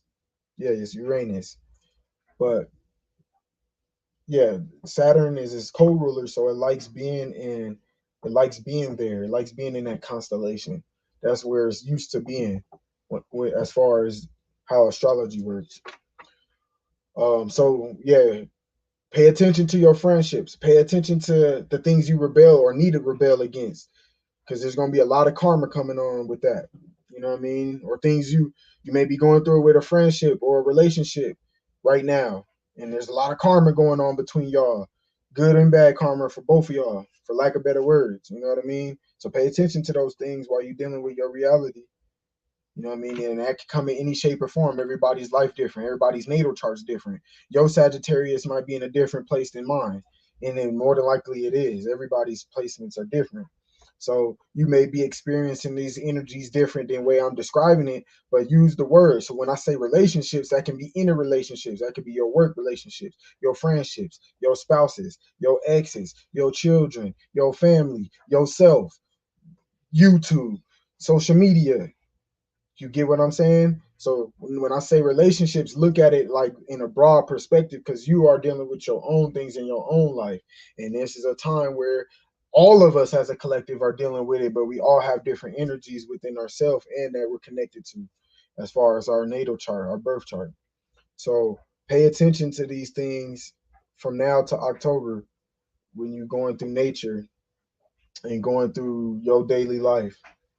And a good way is just, yeah, do your work, man. Do that shadow work we talking about. Pay attention to the things you didn't do, or you may cut someone out. You know what I'm saying? Then next thing you know, you getting cussed out or something. That might be a good time to reflect. Like, hold up, why am I getting cussed out? And you might be able to get something. The Saturn energy is good for you to tap back into and get reflection, you'll be like, oh, you know what? I remember when I went through this before. Oh, I remember when my homeboy told me this. Because, like I said, it's also relationships. So you can also hear a story from someone else. And now you may be experiencing, like, you know what? I remember when, what's it called, said this in the past. Because, like I said, Saturn deals with time. And then now, boom, I'm experiencing this. You know what I mean? So just things to keep in consideration as far as the alignments that's coming up. But we in Gemini season. We Gemini is wishy-washy, aka going to spring into summer.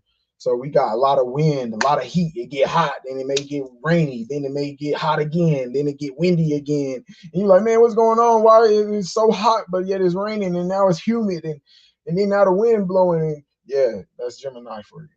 You know what I'm saying? We like to talk about the humans that are these zodiacs, but we got to remember the Earth is the one that create, or not create, but resonate with these frequencies. You know what I mean? While we're on the Earth, and when we are born at these certain times, we may get some of these energies. But right now, in this particular time, we're in Gemini season. So even with nature, just pay attention to how nature's moving, and you might have to shift and move like that too, as the sun is in Gemini.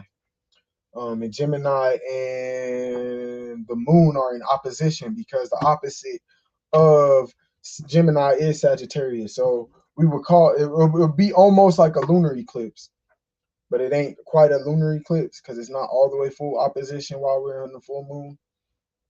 But yeah, Sagittarius is the opposite of Gemini. They're across from each other in the zodiac wheel.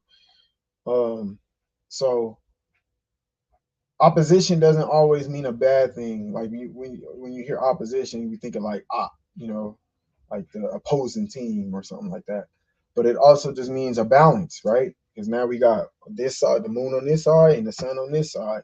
So and they're both mutable signs. Sagittarius is mutable, and Gemini is mutable. Mutable means change.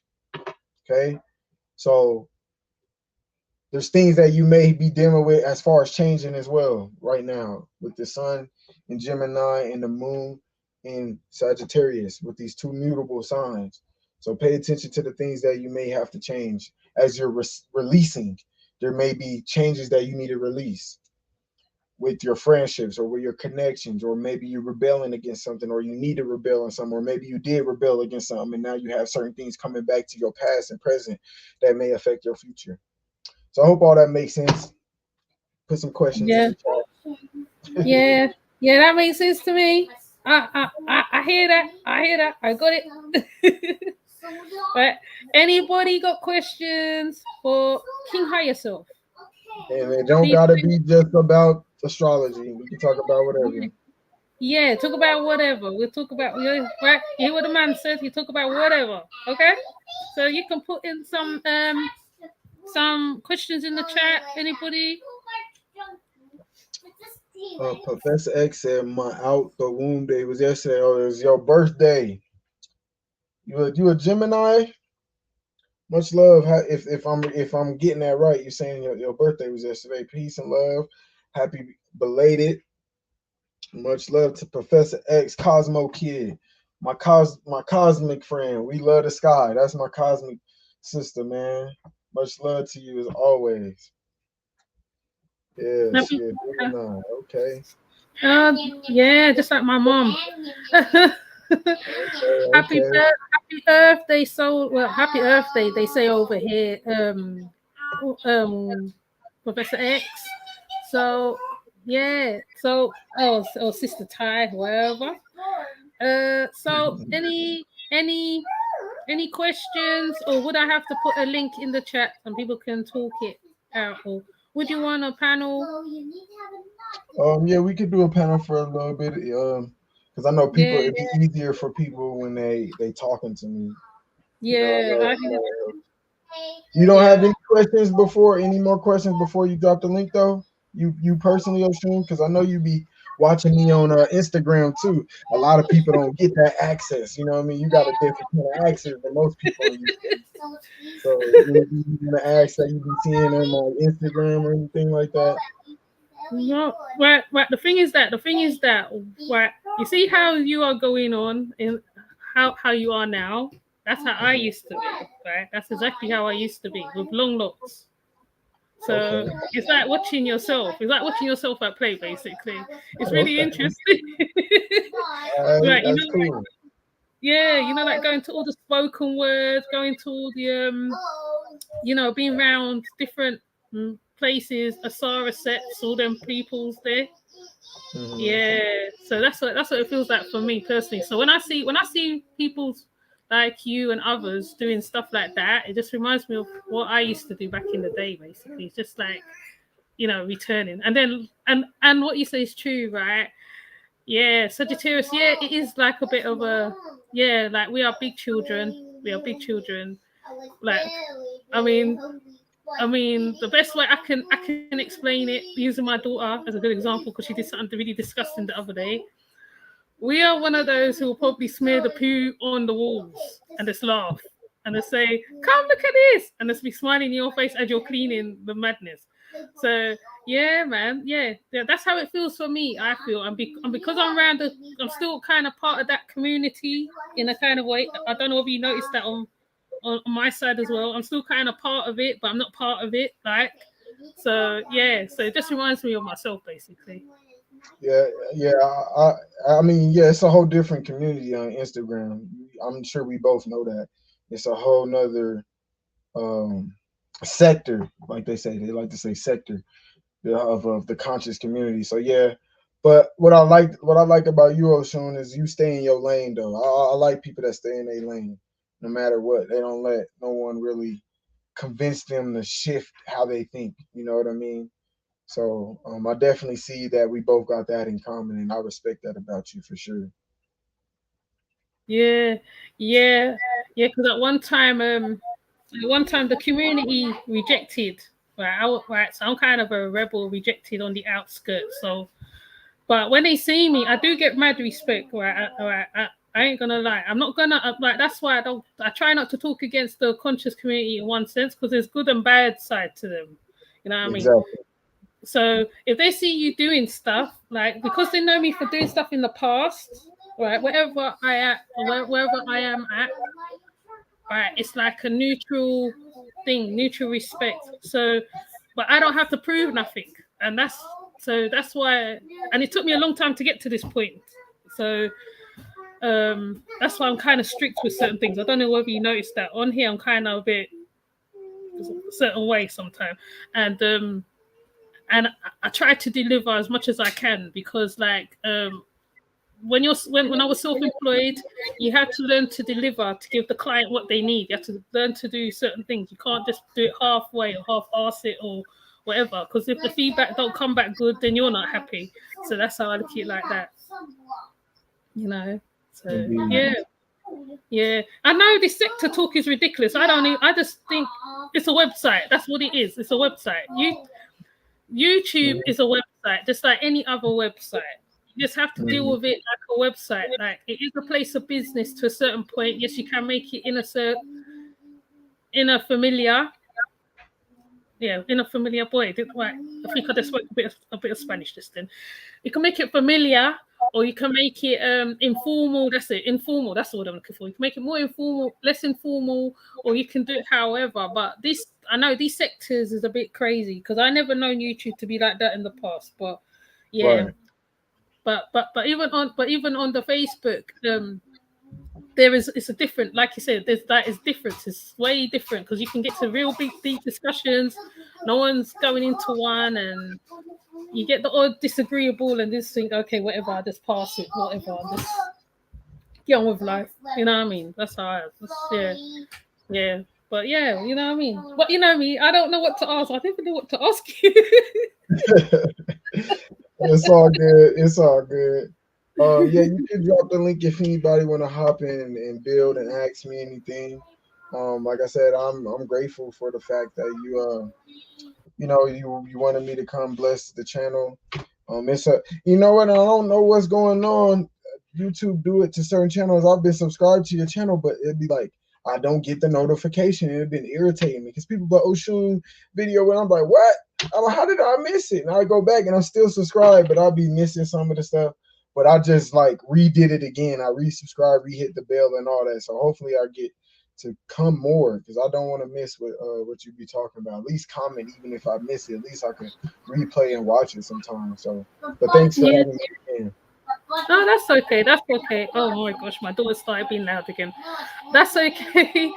That's okay, man. Because I noticed I think they're playing up. They're playing up. I don't know what is going on. With them bots is really doing the most, honestly. So Yeah. yeah, because even me, when I go searching for certain channels, then I see, like you said, you're subscribed. You're thinking, wow.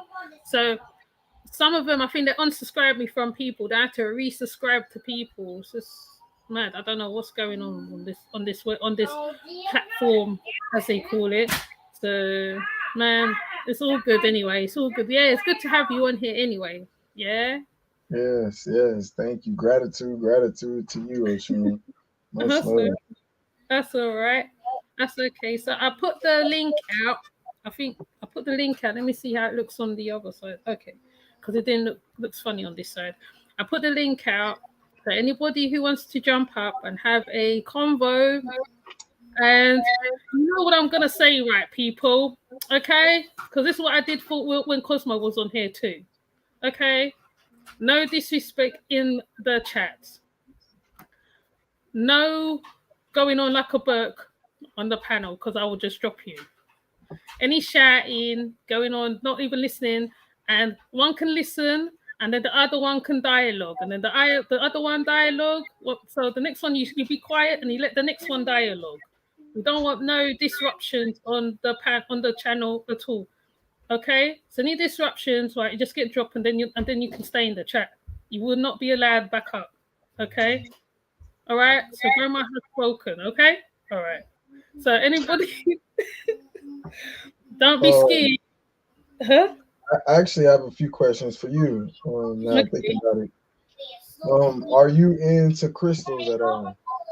Oh, I used to be. I have a healing crystal and rose quartz. Okay. You say you used to be. Yeah, Why you yeah. say I have why you say used to be? because put it this way, when I was, hold on, my daughter's really loud. Shh. All right. When I was when before I started doing my Reiki and all that stuff, I used to buy crystals. I used to buy bracelets, and like I was into beads and everything. I was really into it. I was like a new age Rasta, you could say. Um then when I got into Reiki, I used to be very attracted to crystals, and found myself buying a healing crystal because I was into Thai, because I was doing Thai hand and foot massage at the time.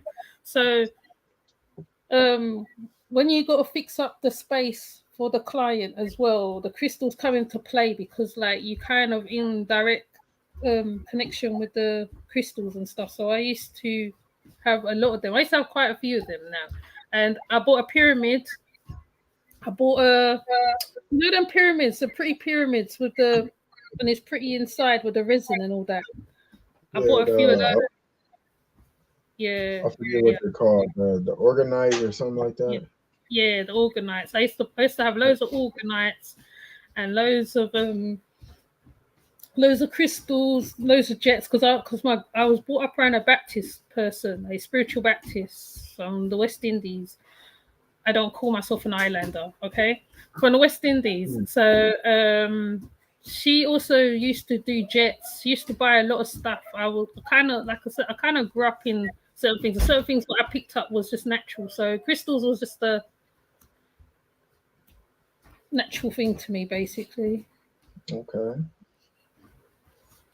Yeah. And So huh? so you don't deal with them like you used to as much? No, I mean it's only the other day I had to clean my healing crystal just the other day. Hmm. And you know how people always say, oh yeah, you can bury it, you can do this, you can do that, you can do this. Okay, the crystal is really good. I Peace and love. Oh, yeah, peace and love. Can you hear me? Hmm. yeah, I can hear you. So So I put the crystal in salt Or am I water. muted? Peace, peace. No, we can hear Can you you. hear? Can you hear us? Can you I hear can us? hear. Oh, yeah, now I hear. Can you hear me now? Yeah, yeah, yeah. Oh, my bad, my Yeah. bad. Peace, peace. Peace and love, peace and Peace and love. love. Yes, yes. I Yeah. see nobody hitting the link, so I'm like, all right, let me come and show some love. They probably come up later. Yeah. I was too strict for them, you see. Scared. Yeah. Yeah. So I cleaned the because I got an egg one in it. I got an egg and it broke slightly on the side, but I still got it. And my youngest one, is also attracted to crystals. The smallest one here giving me problems right now. But I cleaned it with the salt water. It was so dirty, honestly. You really see it was dirty like black on the side of it. And by the time I put in the salt water for a bit, I think I put in for less than a day. It was cleaned, and I put it back on my yemaya, and um, it's like when it's like good energy going on, like you kind of know, or you sense it. So yeah, but I used to do the crystal grids as well. I used to do crystal grids. I did have a video on here, my first channel, very first channel I had. I put my crystal grids on here, and yeah, and I wasn't able to find that video from that time, so the video's gone. Where I did the crystal grid, and I healed the neighbor next door. It's like I didn't know he was really sick, but you can feel when I was doing the grid, you can feel the stuff coming from next door. You can feel like a shift in the ear or something. I don't even know. There was something going on in that space when I was doing the grid. And I didn't do it how they explain it. How they explain it in the crystal classes. I did it differently. But then again, like I'm also a master Reiki, so I was using that as well. Okay. Yeah. Sorry, that was long-winded. I know. No, you're good. You're good. You're good. You're good. Yeah. But okay, so it sounds like you just don't work with them as much, but you still use them when you're doing healing and stuff like that. Yeah, yeah. I guess if it's called for, Right. I would do it because I don't do nothing by myself. I would say I think I Okay. am kind of guided to do certain stuff. 'Cause after a while, you're kind of guided. Right. It's like even to the subjects that I pick on here and my other channel it's not me most of the time. Sometimes I pick those subjects. The subjects would land on me. I don't have to. So, and and plus I don't follow the algorithm stuff really. I don't really do that. I don't chase the algorithm, so I don't have to bother about that. It's just what comes to me, Exactly. and I feel in myself that loads of people do have it in them, but it's like they have to deal with that the gargoyle in them first before the gargoyle. I mean, fairies are not pretty neither. I mean, people think fairies are pretty. Fairies are not a pretty thing. So you have to deal with the ugly, basically, so that you can come to where I'm kind of at a place now where I'm kind of know myself to a certain extent. So I don't go overboard. I don't be too much. I mean, I talk a lot, but that's just me anyway. That's a natural thing for me. I can talk to loads of people, and yeah. Okay. All right. I just wanted to say, I think you're doing or you did a great job. You're still doing a great job, especially with the shadow work, Aladdin. Um, um, yeah, because it's like you live it. You don't only talk it, you walk it, right? Mm-hmm. So I want to commend you for that. Hmm. Right. Thank thank you so much. Gratitude to you. Yeah, I do my best. I do my best. You know, we all got things to continue to work on, but you Hmm. gotta at least do it. You know what I mean? Don't hesitate on the things you know you need to do better at. Mm. You know, Right. so thanks for noticing though. I appreciate it. It means a lot. Yeah, and especially because it's like, it's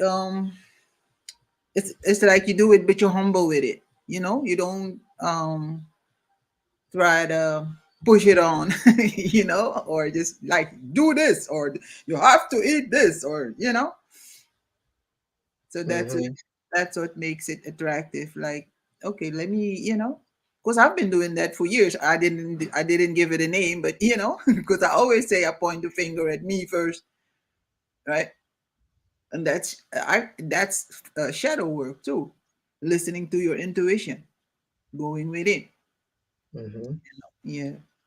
Yep. Yeah, because the shadow is also within you. Hmm. Yeah, I didn't mention that part, but you're right. Within. It's darkness inside of you, and you give off light. It's not also just getting the light; it's giving the light. We gotta make sure that light is right. Mm. You know what I mean? The light got to be right as far as how you giving it, or it can't be low. It got to be bright. You know, don't give off no low frequency light to where no one can see. You know, or you're not giving them no light to see. It's just like when we are in the shadows. If a person has done that shadow work, they can be the light for another person that's in the darkness. You know what I Yeah. mean? But if they light isn't bright enough, they still won't be able to see when they Mm. dealing with that person. So yes, it's inside, indeed. Pay it forward. Yep. And it's like, cause when you're balanced, and I know it's hard, like to stay balanced all the time, because life, life, So it's like sometimes, before you know it, you're in somebody's shadow. They cover it. Some Mm, people do it without even realizing that they cover you up with their shadow, and now you're trying to do your shadow work and theirs. I don't know if you right. recognize them. Yeah. No, no, that's true. Hmm. I've been in that situation a few times. And sometimes that's when you got to use that discernment. You know what I mean? Knowing who's worth the energy that you can give to someone, because you'll end up giving the energy to someone that don't even know how to receive it, or like you said, they shadow is so big it consumes you. It can eat you alive. You know, so you got to have proper discernment on who you want to even deal with, because you don't want to get lost in other people's shadows, or even try to heal their or go in their shadow and clean out their closet. That's not your closet to clean. Let them clean. They do their own work. And if they don't want to do it, you might have to let them go or move forward. You know, not really let them go, but just don't deal with it. Right. Because do you feel like? Because I feel like some people get with somebody so because they think the other person is gonna help them heal. Do Do you think somebody can help you heal? They can't help you. They can guide you. Mm. People could say that guiding is helping, but when I hear you say help, I'm thinking of like a savior. No, no one can save you. Yeah, that's what I mean. Yeah, Yeah, because when you said guiding, like they can guard you. Guiding is God. God is guide. But yeah, yeah, that's what I mean. Like, or like how you always talk about the spirit guides, right? oh At the end yeah, of the day, even if when you have them spirit guides, if you don't help yourself, they ain't even gonna matter. you're right. So that's what I mean. A person can still, because they're a spirit.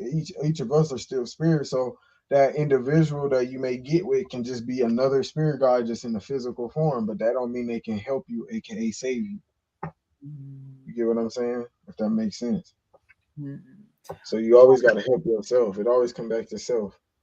Yes, but still, maybe they can help or guide by, course, we're always we're a mirror of each other, right? So, um, but the other person can, let's say, yeah, they mirror you, so you see, um you see yourself in them, and usually you see things that you don't like about yourself in that other person. And it forces you to work on yourself because you don't like what you see in them. Yeah, but then also this, because you're right. But some people don't even see that. They could be with somebody and just point the finger, but oh, this person, woo, woo, woo. But like you said, they're a reflection of you. So Hmm. it's going to still be up to you to see the reflection of them inside. I mean, a reflection of you inside of them for you to even want to work on that. And I Hmm. know that from experience because, like I was saying, when I was going through my little transition with my old girlfriends at the time, a lot I had to learn how to like slow the brakes down and look at what I did do or didn't do and why they acted a certain way because of what I did or didn't do, or I didn't do certain things because of what they did or didn't do. And then I realized, oh well, I didn't look at them as in, hey, they're a part of me or a reflection of me. I looked at them as they're their own entity, and there's no connection between us at all as far as their actions. But you realize energy don't work like that. There's a reason why you're dealing with this person. There's a reason why you getting the things you getting from that person. But you got to be aware of that. If you're not aware of that, you could just keep pointing the finger and keep playing the blame game or keep avoiding the things you need to work on. So it still come down to you to see that. You know what I'm saying? Right, right. Mm. Yep. Because it's like, because I don't know. Yeah, you're right. Because sometimes they don't even see that, or they, if they do notice it, they think it's the other person being that way. You know, because they don't realize they're looking in the mirror. You know. Hmm. Yeah, exactly. And I'm not saying that you should be feeling accountable for a person's actions. It's just that the simple of fact, if a person's actions is causing you to have a reaction, then you need to be aware of self so much to where if you want to deal with that person or not based on the action. That's still your fault if you dealing with someone and they act in some type of way that's triggering you or irritating you or not vibrating on the same level. So if they're vibrating on the lower level, and it's bothering you and it's continuing to bother you, either you need to do something with yourself. Maybe you're just being triggered. So maybe you need to work on a trigger so you don't get bothered, or Yeah. they're just so out of place that you need to stop dealing with them. And that's your choice to stop dealing with them, Hmm. you know? Yeah, because the question I would ask, like if somebody triggers me, I ask myself, like, why do I feel this way? Why does this person make me feel, why do I get triggered when, when I hear that word, or I see this reaction to me, or yeah. Right. Oh, no, that's the right question. You always got to, like I said, introspect. Introspect is important. You Mm, know, even if you can't catch the moment, like say you get in an argument with someone, and at that moment of the argument or that day or time, that hour, whenever, and you can't really grasp why it's going on, if you just take time to really introspect, reflect, meditate, write it down, whatever works for you, you mm, can get answers within self. You know what I mean? yeah. So when do you think shadow work is done? Never. I knew it. Yep. Damn. That's like asking when does your shadow disappear? That part. Because Because as then, as long as we're breathing. Yeah. Mm, mhm, like, because people be like, well, it disappears in the darkness. Well, you're already in the darkness, so that's still the shadow. mm, If you cut all the lights off, you in the shadow at that point. mm. But as soon as a light come on, there's still a shadow, And so do it you don't go think, nowhere. right? And do you think we will always, or how do you say that? Can we fix everything about ourselves?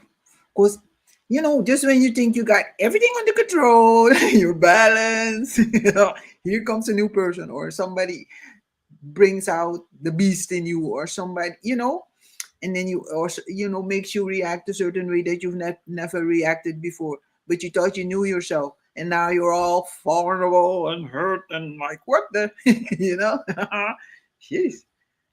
No, it's a continuum. Mm, My My biggest thing about everything from learning to breathing to um, life in general and even spirituality is it's all infinite. It ain't gonna stop. So when you ask me the question, do you think you'll figure it all out how to work on yourself or have everything together for yourself? Nah. Like I said, that word perfect ain't even it shouldn't even be it exist. Right. Because nothing's perfect, meaning that there's always gonna be something to work on, or there's just some more things that's happening that you gotta learn. Learning doesn't stop. So if learning doesn't stop, how would working on yourself stop? Mm-hmm. Because there's Mm. gonna be something you learn, you're gonna be like, man, I can add this to me. And then, like I said, when you experience, it's experimenting. So when you experiment this reality, you start experimenting the things you learn. There's gonna be something that happens, aka experience, from your experiment, and now you gotta figure something out, or you got triggered, or you caught a bruise, or something hit across your head that you didn't expect, or something happened. It's just like when like a person think when they get rich, all their problems are solved. Yet they just got bigger problems. They still got a plumbing issue that might happen, or their car catch a flat tire. But even when you poor, no matter if it's a broke down little hoopty or a super rich car, your car could get flat at any time. It's not going. You're gonna have car issues. You're gonna have family traumas. You're gonna have things going on in your body. Like even as we get older, and I'm sure y'all know because y'all older, there's things that change. You be like, dang, I thought I was okay. Now I got this feeling or this is happening. Like it Right. don't stop because it's just growth.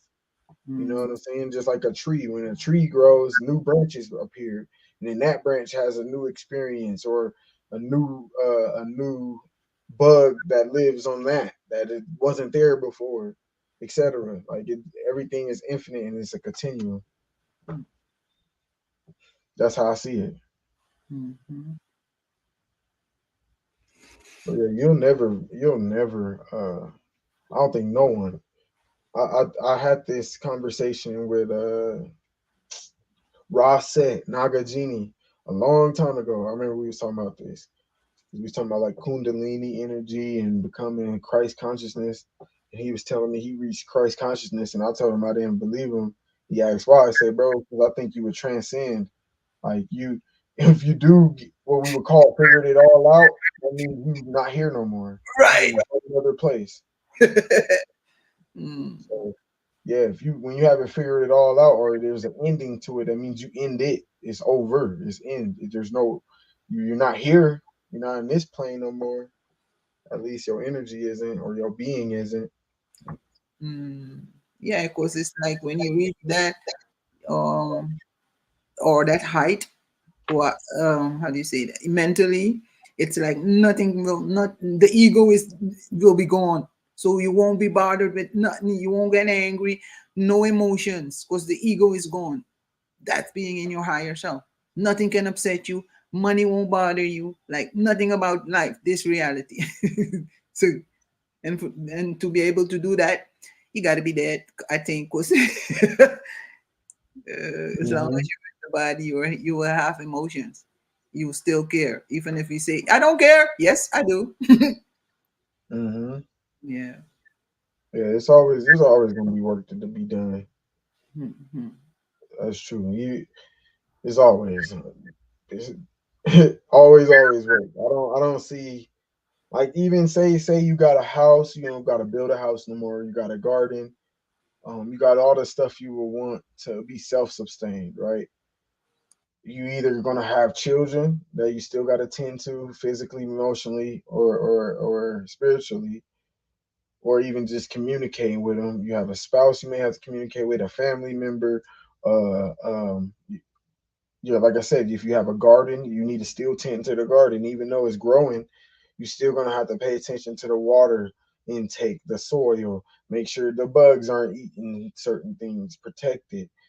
Like even when we talk about things like that, as far as just getting off grid and living a certain way, is you still gotta do the work.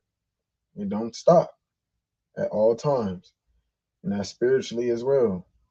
There's always going to be spiritual work you got to do, or you like as soon as you experience it, when you meet more people, you keep traveling, or uh, you hear a story. Say even if you're paralyzed and you can't go nowhere, but if someone in your life pops up, there's a story they're telling you that's going to give you some kind of energy, some kind of perspective, some kind of value, or something to think about that your brain's going to get to working with. You get what I'm saying? Your brain's still going to be working. Long as you hear, there's some kind of work that's going to be going on. Right. If that makes sense. Yes, That's it how. does. Mhm. Ocean, Ocean, are you okay? Yeah, I'm okay. I'm okay. And I think that we also have purpose on earth because we come for a reason. And this is one thing that I like about being part of the ecosystem. When they figure out what is your purpose here, what are you here for? What is your reason for landing on the time and space where you're at now? Um, some people already know their purpose, their life purpose already. Some people does not sure, but they have an idea, or they just haven't decided to take that initial step into that life purpose, that life step as well. And yeah, so yeah, I think that's all I want to say. Kind of drop in, boom, halfway through the conversation, but yeah, random. Do you think you know your purpose? Yeah, I have an idea because I think I do it to people. I think I am literally doing my purpose, but in different ways. Um, Before I used to offer people like not really well. I don't even like to call them services because they ain't services, right? Basically, right. You're the one who just guides people in certain categories, and it teaches you, the person, as well, even more about yourself, your path, your life path, because your life path comes more clearer. That's what I think happens. It comes more clearer to you, like where you stand, because like you could be in the crossroads, and you're like, okay, where do we go from here? And then something will happen, or you'll be attracted to something, and I feel I'm at that standpoint in a kind of way. I probably have to do more work to get to the next side, the next level. But yeah, I think I know where I stand on certain like where I stand on certain pathways. Um, Um, so how would a person find their purpose? How do you tell someone, or how should a person find their purpose? Sometimes it's inside of yourself. You just don't realize it. Like when people say, "Oh, you're right, you're the black sheep of the family," for instance, which I've been called that. You are Mhm. searching, being told that many times, right? Um, but what happens is, well, one thing these right, even if you don't, I mean, people think by joining organizations that's the way. It does help you to a certain way. It's a starting point. But if you're part of certain, I'll say religious systems, we can bring that in. I know people don't like to talk about religious, but when you're in certain systems, right, right, um, right, you're brought into something, or you will go to that something because that's your blood or DNA talking to you, Hmm. um, as well, and also what, and and also what's also happened to me in my life experience, where I've been places and I'll somehow meet up with people, and then I find out later on, oh yeah, because that was your ancestry. That's how your ancestry line is, kind of thing. So, which my mother has confirmed, and also my cousins to some extent. Even though at first my cousins was like, "Oh my god, you're into the African thing," and da, da, da, da, da. but we was doing this from young, so it's like, oh, I ran all the way off the thing. Sorry, how to find your life purpose? No, bring it back, bring it You're back. funny. Sorry, yeah, yeah, go on. Oh, was someone gonna say so? Oh, what's happened? Oh, Oh, yeah. yeah, my bad. I was muted. No, I wanted to say like the question Aladdin asked, right? So it's like, you know how you feel like a urge inside um to do something with your life, and then you like, or let's say you have a hobby, and now it's your job, you earn money with it, right? And it but it still doesn't, you think it makes you happy while doing it, but it still isn't, you still have that craving inside, that urge, like, you know.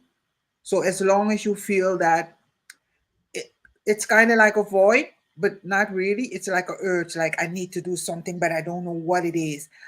You know, that Hmm. right. And only when that feeling is gone, then you know you are on the right path, and that you should keep on doing that. Like at least that's how I feel. That's how you find your purpose, your life's purpose. Yeah, I Right. kind of was there. I kind of was. I kind of was. I kind of was.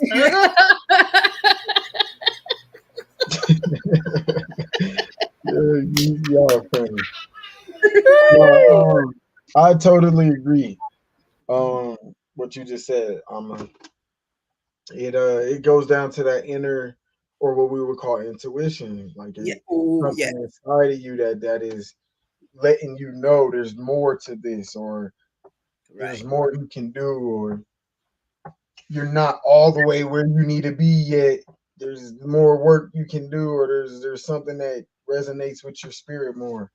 That Hmm. is definitely a great way to find how to get on your purpose. I personally experienced that what you're talking about, and I still do because Mm, I'm going through that now. I cut hair. I'm a barber, as yeah. some of y'all may know. But I recently decided to go part time in August. August, I'm not gonna be cutting hair every day like I do. I always be cutting hair, and at this point in my life, I know there's more I can do than just be a barber, as far as helping the people, as far as spiritually healing people and physically healing people and guiding people to certain things and teaching myself how to get in tune with my higher self even more, to where it's a reflection to the ones that are looking at me, so they can see how to do it themselves too. You know what I mean? Not exactly like me, but be influenced to do what I did, as far as finding the way to get in tune with their higher self. You know what I mean? And certain things choose you. Like that's another way you know your purpose. Like I tell people, I go throughout my day, and people be like, "What's your name?" And I'll tell them Aladdin. They be like, "That's your real name?" They'll be like, "No." And one girl was like, "That's your chosen name, huh?" And I said, "Yeah." And it's true. Like I remember, like I dress a certain way. I dress a certain way, and I wear like a lot of jewels and stuff. And I remember I was at this restaurant getting a veggie burger with my mom and one of my friends, and a little boy walked up. He's like, "Mom, mom, mom, look, it's Aladdin." And we all looked at him like, "Wow, like, how he know this? Like, how did he know that I go by Aladdin?" And then so she was all like joking with him, like, "Yeah, that's Aladdin." But and then I showed her my little receipt, because I tell that restaurant, like, when they be like, "What's your name?" And I tell them Aladdin. So then it was funny, as soon as my order came and I walked up to them, and I was like, "Look," and it said Aladdin. She was like, "Wow, like that's really the name you go by." I'm like, "Yeah, like it's funny that your child picked that up. He don't know me, none of that, but it's just like a certain aura that is given off between us, to where we kind of know if we're on the right purpose, because certain things choose you automatically. You know what I mean? And those are what you would call like spirit guides, or certain frequencies that's letting you know, like, you're on that path. Stick to your purpose. You know what you supposed to be doing." So I just Yes. wanted to give that as a little story too. to help people get that perspective. Right. Yeah. That definitely makes sense. Yeah, Mm-hmm. yeah, man. Because when you're doing something, but everything goes wrong, like you're trying your best because you think it's your life's purpose, and you do everything you can to make it work, and but everything still keeps going wrong. Then that should tell you, like, nah, that ain't it, because you Mm, know, yeah. that was fire point. You Mhm. right on the opposite end. Yeah. Right. If things aren't hitting a certain way, yeah, you show right about that. Because maybe because I've been there too. Like, no, I really want this. I want to make it work. Let's do this. I'm gonna do this. I'm gonna start this business or whatever, and then everything goes wrong. No customers, or you know what I'm saying. And I'm like, no, but I really like doing this. And what I'm, you try to figure out, because it seems like the right thing to do, but then sometimes or at least for me, I was just told what to do. It wasn't my own idea. Mm, Yeah.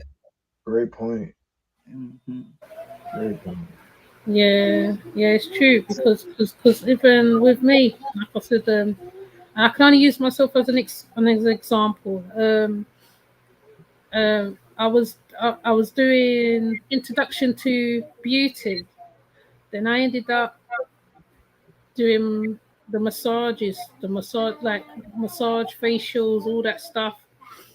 And then gradually just we went into healing, and then healing just came like second nature. But um, when it's given a name, then it's like, wow, okay, well that's what I've been doing all this time. Like, well, I didn't realize that's what I've been doing. So yeah, Indeed. Indeed. so I don't know whether anybody else want to come up to the panel. I'm gonna put the link out again. Stop scaring your chat, Oshun. Oh, shit. You said she's scaring. What'd you say? She's scaring the chat when grandma comes out. Everybody gets scared. Yeah, normally everybody runs when I say to them to come up here because I'm very strict with them. You see, that's what it is. You Oh, know, I yeah. ain't mad at Ocean's that. You mummy. You got it. see. Yeah. Nah, Hi, you got to Philly. be like that. Oh yeah, true. It's true. It's true. It's true. You have to be. You have to be like grandma. You know, right? Right. Right. You know, like as you. Right. I mean, I keep saying Americans. I'm sorry. I gotta find another term. You know, I gotta find another term. Like you know them. Right. You know the mamas back in the day. You know, like there's always a mama. Right. That's around. Like like I'm trying not to use Tyler Perry's version. There's always one like that who will cut your backside and feel no way. She will cuss you off before your mother can even talk to you. She's right there, and she'll say, "Ear what, man? If I catch you doing da da da, or your mum's da da da da da, I gotta ring off your damn ears." Yeah, those ones. just, Yes, just give them the eye, like. yeah, yeah, yeah, Yes, grand yeah. rising, everyone. I just came up to say, give my love and respects to everyone. That's all. Much love and respect to everyone. I Peace, big appreciate what dog. all of y'all doing.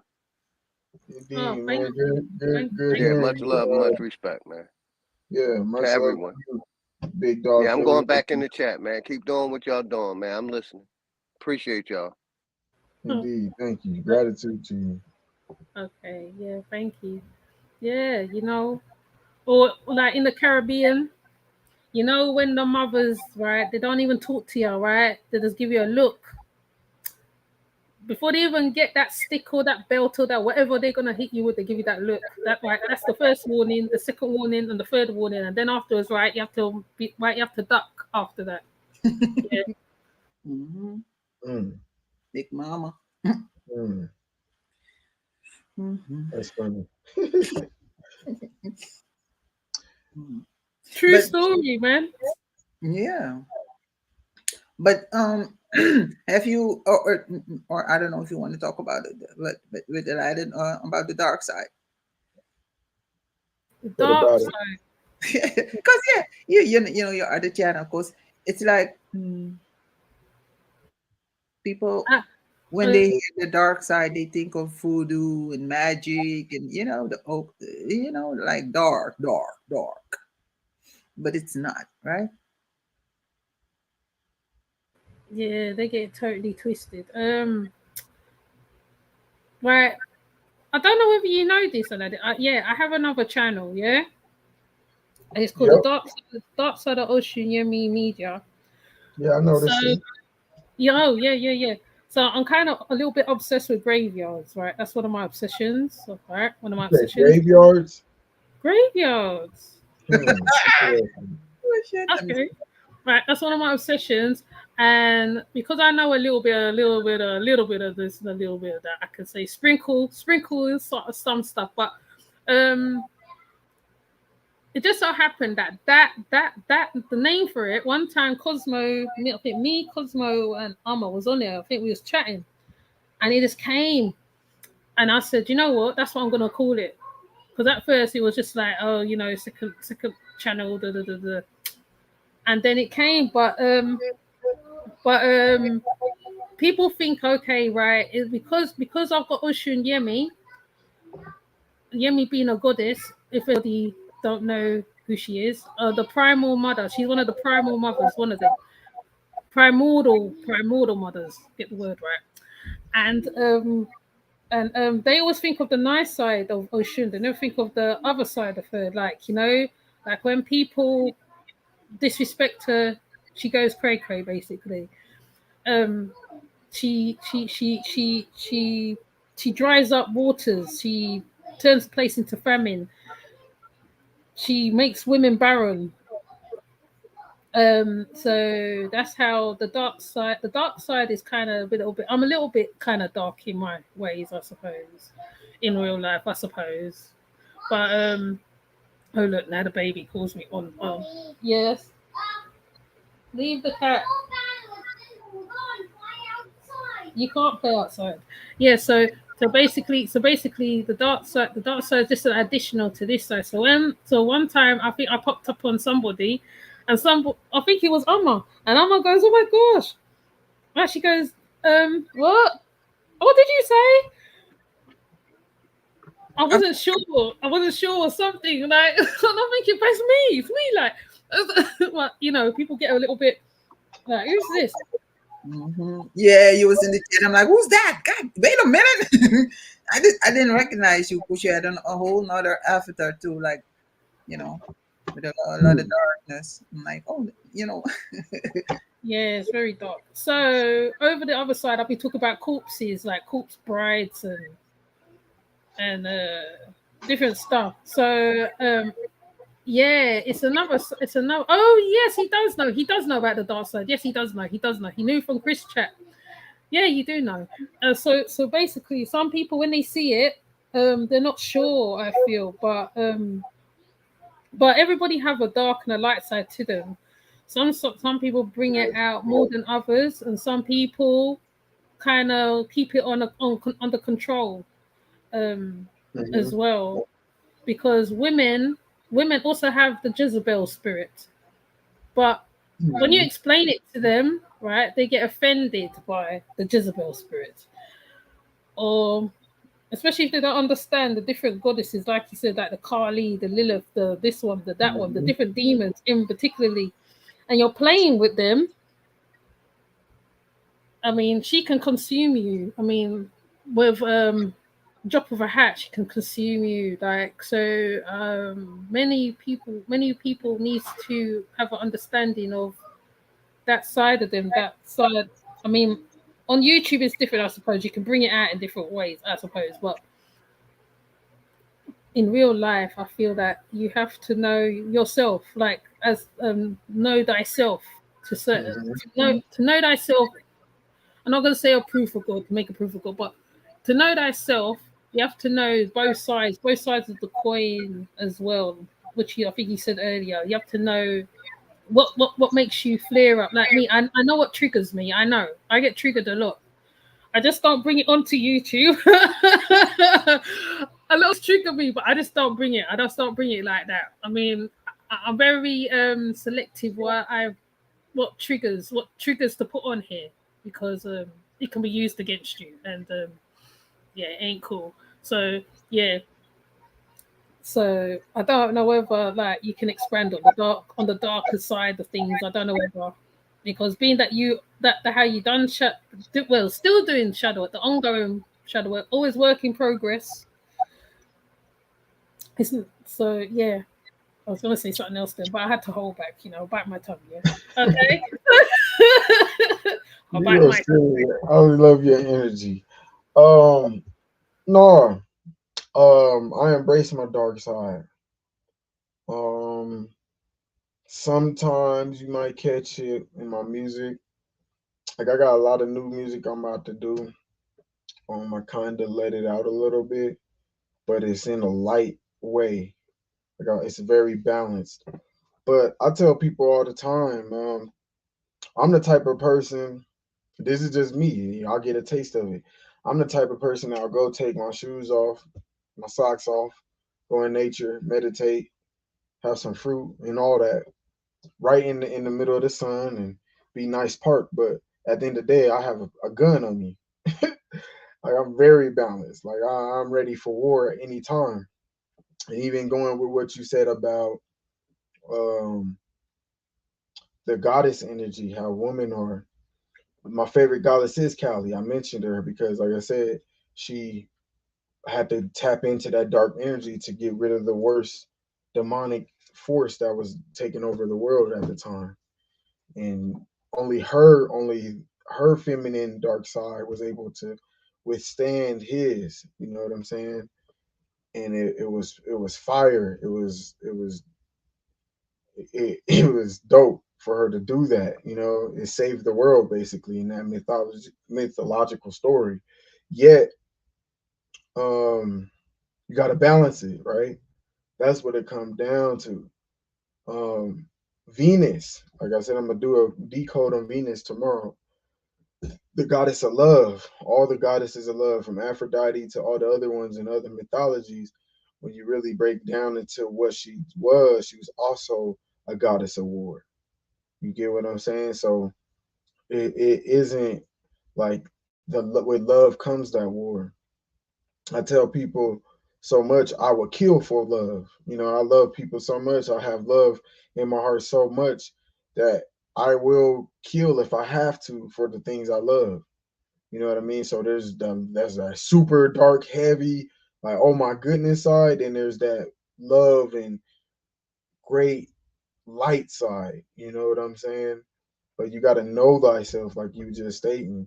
When you know thyself, you'll know when to utilize them energy. Sometimes you have to use both at the same time. Sometimes you may have to go off on somebody because of the love. You like, you know what? I gotta let this motherfucker know, boo, boo, boo, and start cussing and all that. Let it all out. But you know that your intention behind that dark energy you gave off is to put them in the light energy. You know what I'm saying? Sometimes it just going on and be like, oh yeah, and being so passive and light and oh I love you. Like that doesn't work all the time. A battery has literally a negative and a positive. If it was just two positives, the battery wouldn't start. If it was two negatives, the battery wouldn't start. So it needs a positive and a negative to start. So you definitely got to balance that. Like I said, even dealing with Venus, Venus rules Libra. Libra is the scales. You know what I'm saying? Libra is the balance and is ruled by Venus, that goddess energy.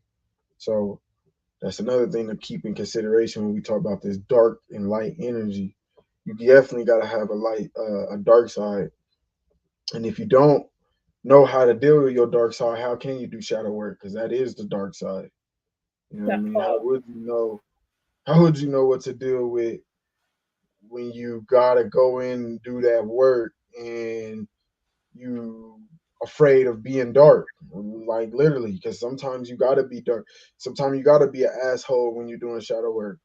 Right. I know I tend to be that way when I'm in my shadow work because I know I'm in a certain space right now, and it's like I ain't got time for no games. Like I got some things I need to handle within myself, and you come around playing with me, yeah, you about to catch some heavy work right now. You're gonna catch it because I'm not in this light form at the moment. But you also have to do that to protect your energy, just like a baby mama bear with the cubs.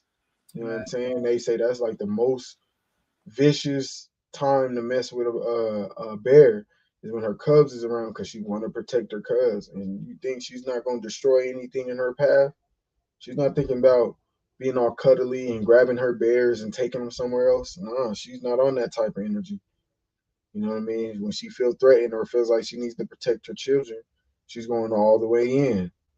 So you definitely, the dark side isn't always bad though.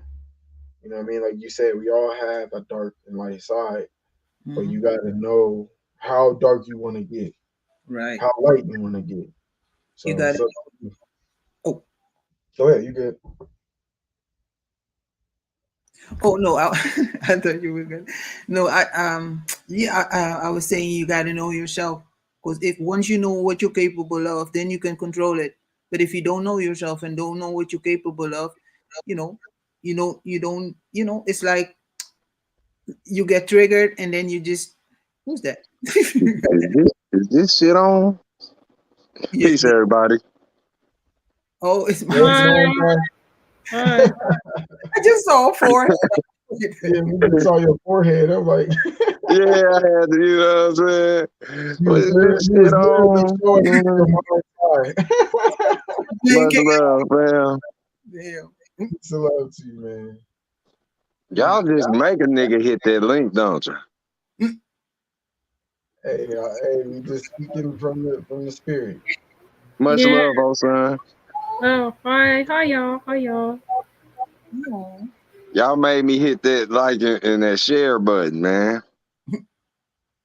Oh yeah, indeed, man. Gratitude to you. Much Straight love, up. Y'all bro. got to talk about that darkness. Mm-hmm. Mhm. Yeah, Yeah. yeah, we got to talk about that one. Yeah, we got going deep because hold on, my daughter's in between playing. Oh yeah, very good. Because people don't understand. They don't understand the concepts. They don't understand the. Yeah, don't tie it. Sorry, my daughter. Carry on talking. My daughter's on trying to conversation with me while I'm doing so. It's like she always times this really, really well. Yeah, I want to finish it because you mentioned like the Jezebel spirit on women. Um, and that you said that we get offended by it. I get that because it's like in Suriname we say it's like when we go out or when certain women go out, or one of my aunties used to say like, or when you would ask her like, what are you dressed up for? And she would answer like, I'm wearing me mucho su. So she that she was saying like, yeah, I got my whole shoes, like my high heels on. So, um, so that she was going to be a Jezebel that night, So it's like every now and then, we may act up or act that way, but that doesn't mean that we are. It's just I don't know. It's a mindset, I guess. I don't know, but and there's a goddess, like Oshun said. There's in Fodun or Fudu they call it call her Yeminya, but she says Yemi, right? Oshun Yemi. But it's the same. But there's another one. In Fodun they call it I don't know how to pronounce it, but I say Ershuli. Exil Frida, Exuli, that's it. Exuli Frida. Yes. When she don't play, it's like the moon goddess kind of. In Suriname we say Mama Isa, don't make a mad. um, because it's like when she protects most women. Um, so me too. It's like when she's like, don't make her cry. If you make her cry, then it's a wrap. It's a wrap. So that's why I feel like every now and then, I know what I'm capable of. Let's put it like that. That's why I don't bring out the beast in me or just act up or just you know don't. I hate to get angry or get triggered Mm. because then I might cry and you don't want me to cry. Then it's a wrap. You know. Mhm. Like a Here come the storm, huh? Here come the storm. Right. Yeah. Speaking of That's something. When you said y'all go out, like say, like when we go out, we really go on. You know, like a light coming on, you go outside or you go out shining. mm-hmm. We say you got a date or whatever, you step out, you be on. It, you know, opposite of going out like a candle flame. Talking about light and dark. You got it, King of High. No, when you said Storm, I was thinking of Storm on X-Men. She's a perfect Okay. example of darkness. Yeah. You know what I'm saying? Yes. Yeah. Same here. I was thinking the same thing too. Oh, Yeah. what's that? The blue woman? Was that Storm? Or no? She had the gray salt and pepper hair. Oh, The copper. She was copper tone. yeah.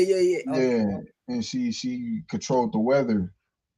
She could create tornadoes and lightning and all that. She was cold. You didn't want to make her mad. Her eyes would go light, like white, real gray. And yeah, boy, she could control them clouds and that weather, boy. Yeah, it's all bad right there. But then like she was like the balance of going light and dark. Like when she calmed down, the sun come back. You know what I'm saying? Everything be okay. But yeah, when she was in war mode, her eyes went into that grayness. It's crazy because it's like her eyes went white or light, but she was creating darkness at the same time. So yeah, that's what I'm saying. It's all a balance. Yeah. You on something, man. You on something. You feel me? Indeed, you Cause already know, bro. I say gray is short for great. Great storm, you know what I mean? Or great pouring. So You know what I'm saying? So my gray hairs are great. Yes, sir. Yep, her hair turned gray. Like everything about her goes like literally silver. Silver sound like slithered on it. It's light though. It's light, opposite of the dark. You know what I mean? But Look. You hear what I just said? Your op will sit in the dark. Yeah. Ooh. Yeah, I heard that one. I heard that one. But it's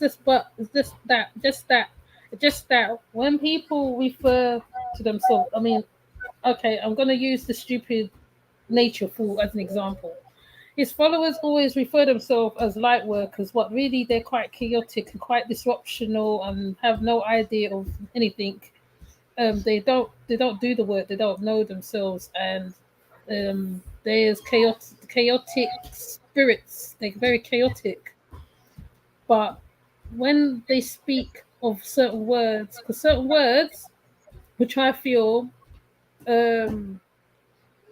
when you speak of certain words, sometimes, right, it's like you have to have an understanding. You have to be literally going through that to understand the thing, understand the thing. Like when somebody says, "I'm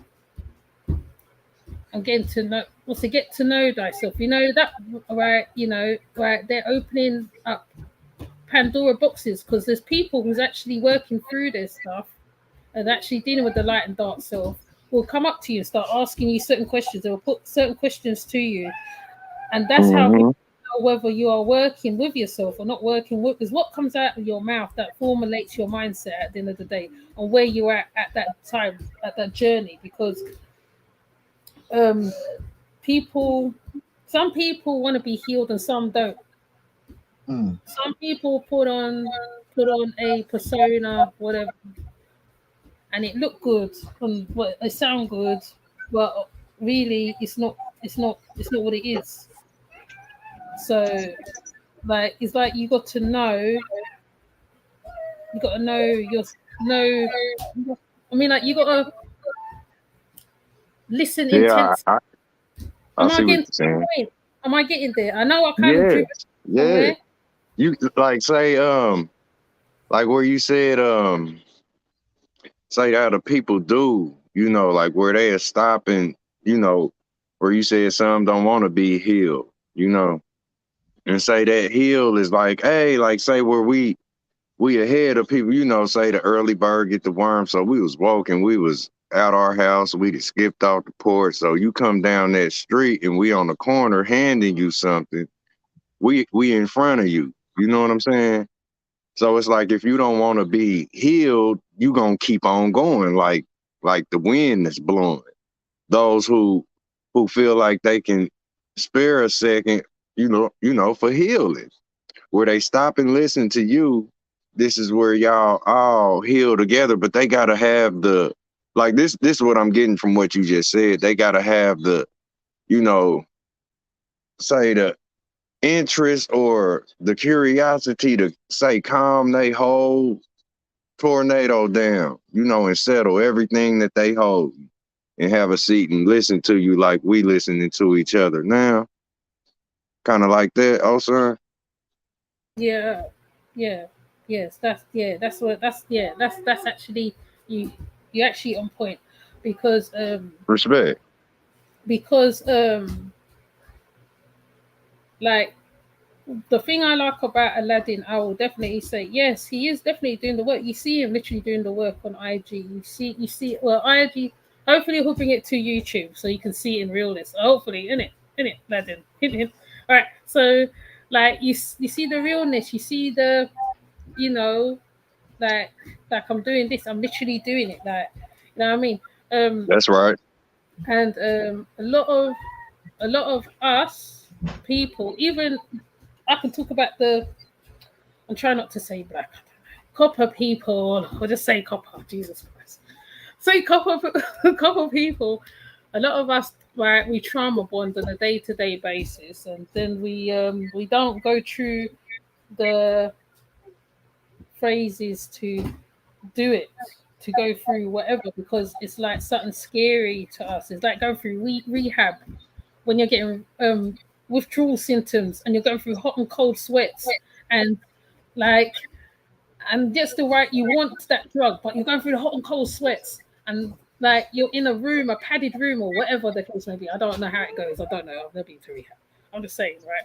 And then yeah, healing is not a pretty thing. It's an ongoing thing. People try to make it like it's a pretty thing, but it's not really as sweet as it sounds, because like after a while, right, it's like you find yourself decluttering stuff, throwing stuff out your house, um, that holds that energies Mm, or whatever, and then it's wow. like you yourself change, your clothes change, the way you look change, even when people's trying to tempt you, right? And like, so that's like a whole nother test. And then you say, so there's left for you. Okay, do I want to go back to that space where I was? Which means I might have to go through another 28, 58 days of healing again, or how much days of healing again? Like going all the way back to the start. Mm, So a whole lifetime start right over in the snap of a finger.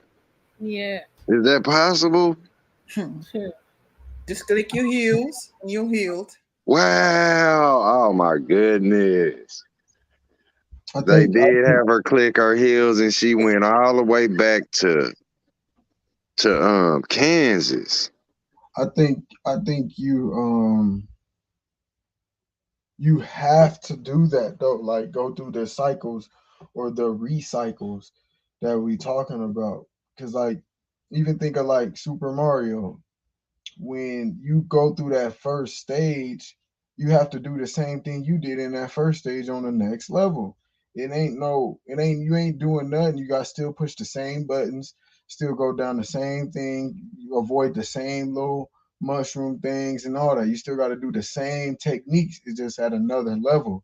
So it's like you just don't want to get caught up on the level where you stuck on a certain level. But as far as them recycles, that's how you cleanse yourself. Like when you wash your clothes and you go through a cycle and you have to put the clothes back on, and then you got to put them back in the laundry basket and wash them again. It's like a recycle. but it's like you got to make sure that you're not on the same level when you're going through recycles. You see what I'm saying? Everything goes through a recycle, including the earth. That's Mm. why we go through these different constellations every year, you know, or the sun does. We go through these 4 seasons every year. But you get older, right? You know, you're not the same age when you go through that same cycle. You see what I'm saying? So you want to Mm. keep Mm-mm. moving forward as you're recycling. Okay. But what are we healing though? Because there's like stages in healing too. It's like you want to heal, you want to stop drinking, so you got to heal that. You got to figure out why am I always needing a drink, or you want to stop smoking, or I want to stop whatever, laughing too much. I want to stop doing this, doing that. So it's like, because once you start with something, it can have a ripple effect. Because now you're addicted to healing, because that can be addictive too. You want to stop an addiction and you start with another one, right? And it's called That's healing. yeah, that's Mm-hmm. that recycle, Alma. That's what I'm saying. Like it's just like get out of the Bible and get out of the church and the indoctrination, but yet come into a consciousness with that same mindset. So now they pushing the same mindset on whatever ideology they decided to grasp. And then now they gotta learn how to let go of that mindset. But then, like you said, you can get caught up in cycles of cycles. Basically, that's what I got from you being used to being a cyclist. You know what I mean? But at the end of the day, it's like same with like a bike, like a bicycle. You got certain gears on certain bikes. You know what I'm saying? And there's certain levels, but yeah, you still got to keep pedaling. So you got to know what parts are on your life when you want to heal. Where you really gotta, what level you want to get onto, what, how far you trying to go into it. Are you trying to go That's fast? right. Or go slow? How are you pedaling? And you literally pedaling with your heels. But go ahead. Swimming. So that's what you're doing with your webbed hands and webbed feet. We pedaling like Mm-hmm. rose petals. Mm-hmm. We It's cycles. panhandling. It cycles and levels. You see, like a bike, like the bike holds the chain, how that pulley system work. Mm-hmm. That like where you said pedaling, like you sparked a thought I had a while ago. I was talking about how the hands expand and the toes and shit. They call it panhandling. You know what I Hmm. mean? Like on any time you go out, if you seek attention, it's the same as a motherfucker dropping change in the person's pail. Hmm. You know what I mean? The pail, the bucket, That is deep. I got you. Yeah, I but got the that one. bucket list. Right. Right. Right. Exactly. A bucket list. Wow. Go ahead.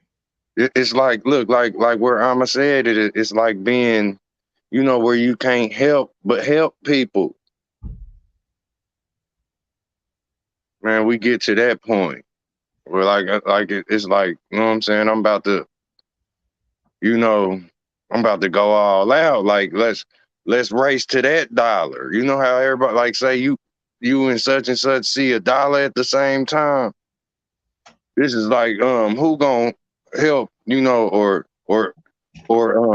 perceive and keep that accident from even being picked up, let alone being used wrongfully towards somebody. It's like who can keep the hatchet, like how they talk about um you gotta break an egg to make an omelet.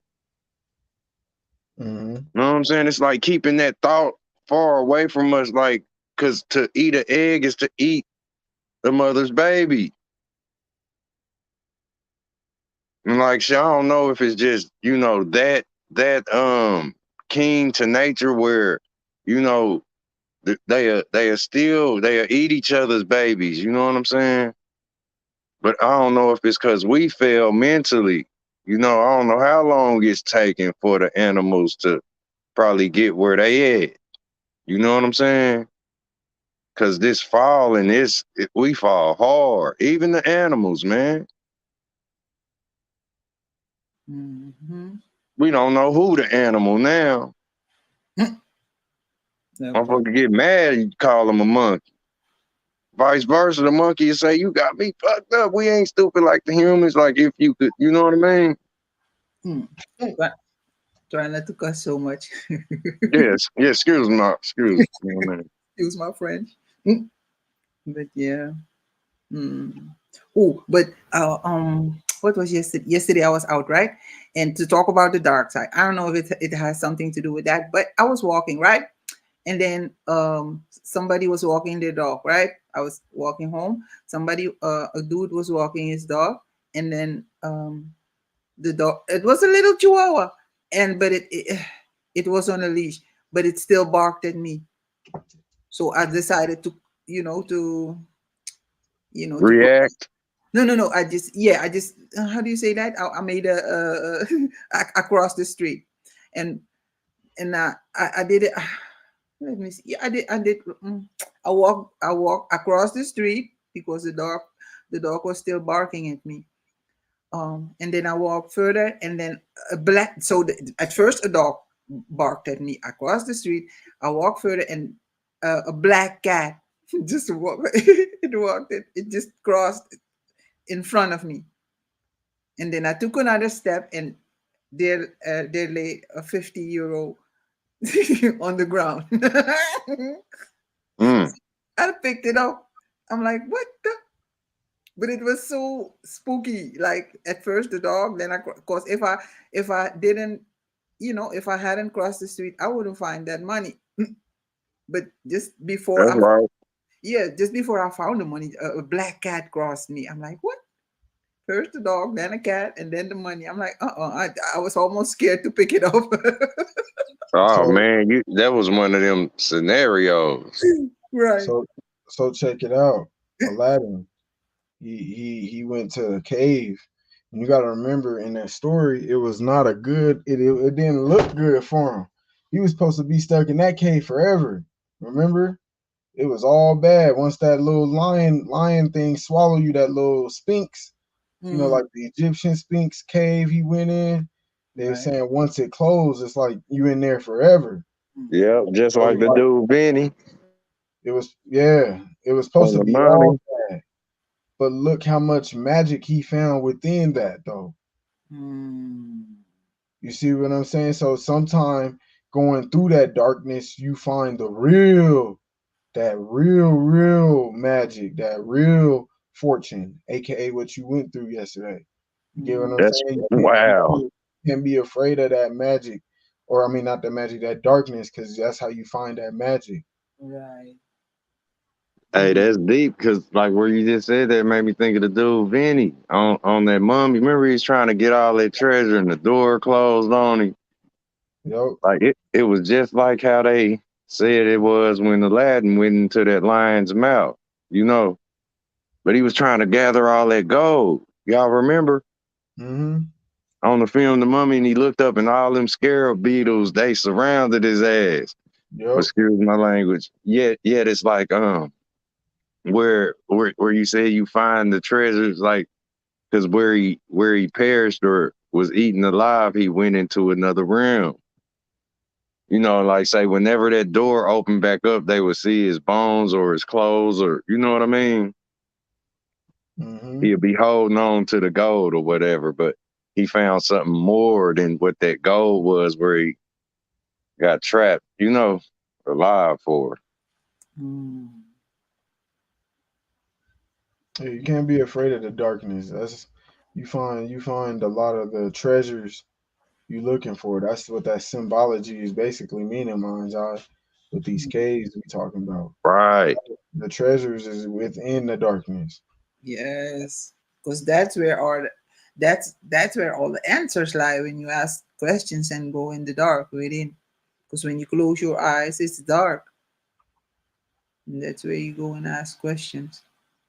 Yeah, that I think that I'm kind of thinking about it like I know he was jumping and stumping on them Beatles. You know, like say it's in the pitch black though, like where they eventually got him, you know, like the whole transcendence thing is like how they show the Matrix breakdown, say for every bug that was biting him, this is the bug's job. The insects, they break us down, you know, and they move us forward, say material, you know what I mean? Hmm. That's crazy. Hmm. That's And interesting. like say, I know he wish he could have turned into a very light bulb because he would have lit up the whole dark room. You know what I'm saying? And what color he would have been like a golden bar. He would have been like the gold he was trying to hold on to. Like, you know, say a light bulb glows gold. Hmm. Right. Yeah, that's deep. That's deep. Yeah, the treasure's within the darkness, though. The treasure is within the darkness. So you Black and gotta, gold. you gotta go to the darkness or through the darkness to find that treasure within. Hmm. Like I said, Aladdin wouldn't even been magical without the going through that darkness. Hmm. And Right. like what Moonfade just said, embrace the darkness. When you rewatch Aladdin, look at his attitude when he found out the cave closed. He was not worried at all. Okay. Respect. Respect. He was not scared, like, oh my goodness. So he didn't do none of that. He kept it moving. He started walking like, well, let's see what's in here. Since I'm in here, boom. Hmm. Look what he found. Right. It's like when you're ready to go to bed at night and then you turn out all the lights and then you still have to walk like because at least for me, because I turn out turn out the lights and then I still have to walk through the whole living room to reach the stairs. So Mm. it's like a practice. It's like, because now it's pitch dark and but I still know where everything is, so I don't stumble and fall, and I walk straight to the door, open the door, and climb the stairs. Have you ever embraced the darkness to where you can see in the darkness? Yeah. Like where it get real dark and you Mm. just like settle in the night or settle in the darkness to where your eyes adjust to where you can Yeah. literally see through it like the lions that hunt at nighttime. Mm-hmm. Yep. Mm. Okay. Yeah, that's how you embrace the darkness. You gotta feel as you can see through the darkness, Mm. even when it's your shadow work. Yes. Don't get afraid as if you can't see.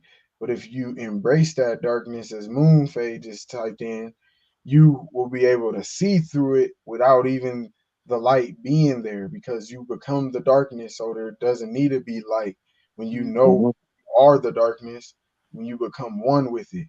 AKA like what Neo did in the Matrix with Mr. Smith on the third one.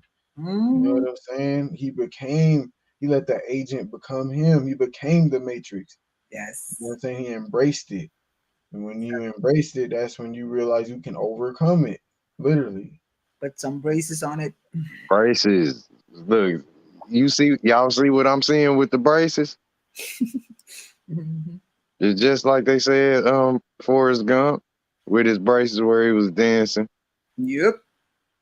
You know what I'm saying? They showed him dancing for Elvis. You know what I'm saying? And Hmm. I think they even Elvis trolled somebody and took that song from somebody else. The Mm. Hound Dog song. Mm. Where like where you embrace it, you know, he was embracing, he literally broke them. You know, if you ever had them on your teeth, they even showed the braces thing on the Poltergeist movie. If y'all remember the little dude's braces wired all out his mouth, Mm. but you eventually take the braces off and you be on track. Yep. Hmm. Mm. Yeah, because my daughter, she had braces when she was little on her right foot. Uh huh. So the braces help you. It's like when you're in the dark and you embrace it, put braces on it. It's like you're firm, you know. And Yeah, then just like a cast. yeah, You eventually crush it, huh? hmm Right. And then eventually, when your eyes get used to the darkness, you know where everything is. Just all you got to do is reach out and then take one step, another step, till until you can Yeah, take that, off. hey, that's what made me hit the link. Now you mentioned where y'all was talking about the darkness, you know what I mean? Like say, you know, like why they call it a butterfly. Mm. If y'all want to talk about that real quick. Or say the moth is math. Mhm. When you get to that bug, you know, like say the moth is it's just like our hair. It'll catch fire easy. Right. You know what I'm saying? Would y'all agree the moth is math? Say them two big old wings, they gotta learn to balance and fly or walk on the wind or Oh, swim, whatever we call it. Yeah, I think moths go crazy when you try to catch them and get them out, escort them out of the Mm, space where you're at, you know. And it does catch fire so easily, even when it's near the light. Though the light is hot, it goes near it, and it probably burns or hurt itself, but it still goes and touches the light. mm, mm. They get big too, don't they? yep. The moths are attracted to the light even though they come at night. Right. They come out of the darkness into the light. They And come ain't that in the, something that's dangerous? Like if they don't discern the difference from, like, say, this a burning torch or this light right here. If they touch it, it'd be just like how we set them up with the electric light, the bug light. It'll zap them. They just trying to chill by that light, but we have a whole light with a electric fence around it. Mhm. Mm, Yep, So yep. that's crazy because if you don't got discernment, you for sure about to go you flying straight to your death.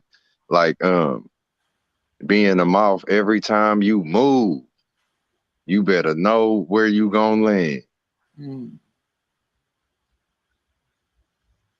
That's Cause right. it's like they land on light or they get attracted by light. They real sensitive to the lights. Or what is it? I I, know it's like that's why they call them butter. You know, butter melts, butterflies, mm, mm. and that That's, flame will melt some butter. that's interesting. But I thought you was gonna bring it to like no, not the worm, but what's it? The caterpillar that comes out of its or it goes in a cocoon and then it turns into a butterfly. So it's reborn, Mm. dies, Hmm. it literally dies, and it's reborn again. So it goes into the dark, but it comes out, you know, Yeah, they do that cocoon thing. yeah, Facts. hmm, Yeah, So they like got they literally what is it, metamorphosis? yeah, yeah. I don't know the word, but I think so. Was you about to say something? oh yeah, I was just gonna say that's literally that recycle. Mm, You know what I'm saying? They literally recycle themselves. That's what I was saying, like, or will heal themselves, right? Because the healing creates transformation, but they recycle themselves into the next level. yep. Mm. Like I Yeah, said, the Mario, the Super Mario will be that caterpillar. You know what I mean? Going to the next level. yep, yep. And hey, like say the emerald green pipe, the pipes is emerald green. Mm, Like say, you know how they say when you get to the Big Apple, they treat you like the worm, right? That was the same say concept with the Wizard of Oz. They got there as a little worm ass nigga behind the curtain. Or mm. am I just reaching? I don't know. I forgot. I forgot. Everything was green and he was like inside of the sour apple, man. These little sour apple worm running the whole, you know what I mean? Mm. Wow. Yeah, I'm kind of, you know what I'm saying? No, I got what you're saying. That's deep. I got what you're saying. You talking about that worm in the Like, apple. look, that's what they did, bro. Cause look, like we're, the newest version of the Wizard of Oz, like where he went to the place, like he didn't even know it existed, but they was like, damn, you back. They was like, you back, bro. He was like, what the hell y'all talking about? You know what I'm saying? You know what I mean? Where Mm-hmm. he was the little sour worm before all of that. He was the Wizard of Oz. It's like when he got to the fucking, oh, let me wash my mouth. When he got to the apple, he was like, oh, so I gotta take all of this into my hands, like, oh, I gotta run the show. He's like, oh, so I gotta do it. You know what I mean? Right. He's the Wizard of Oz, like only he can do that. You know what I'm saying? Like when the time come back around, it'll be him doing it again. Like they talk about Rumpelstiltskin or something. You know what I mean? Yeah. I hear But you. yeah, they was giving him everything. Like he was like, this ain't mine. You know what I mean? It was like he walked back into his old laboratory or something. Mm. Like the pharaohs and the tombs and all of that stuff.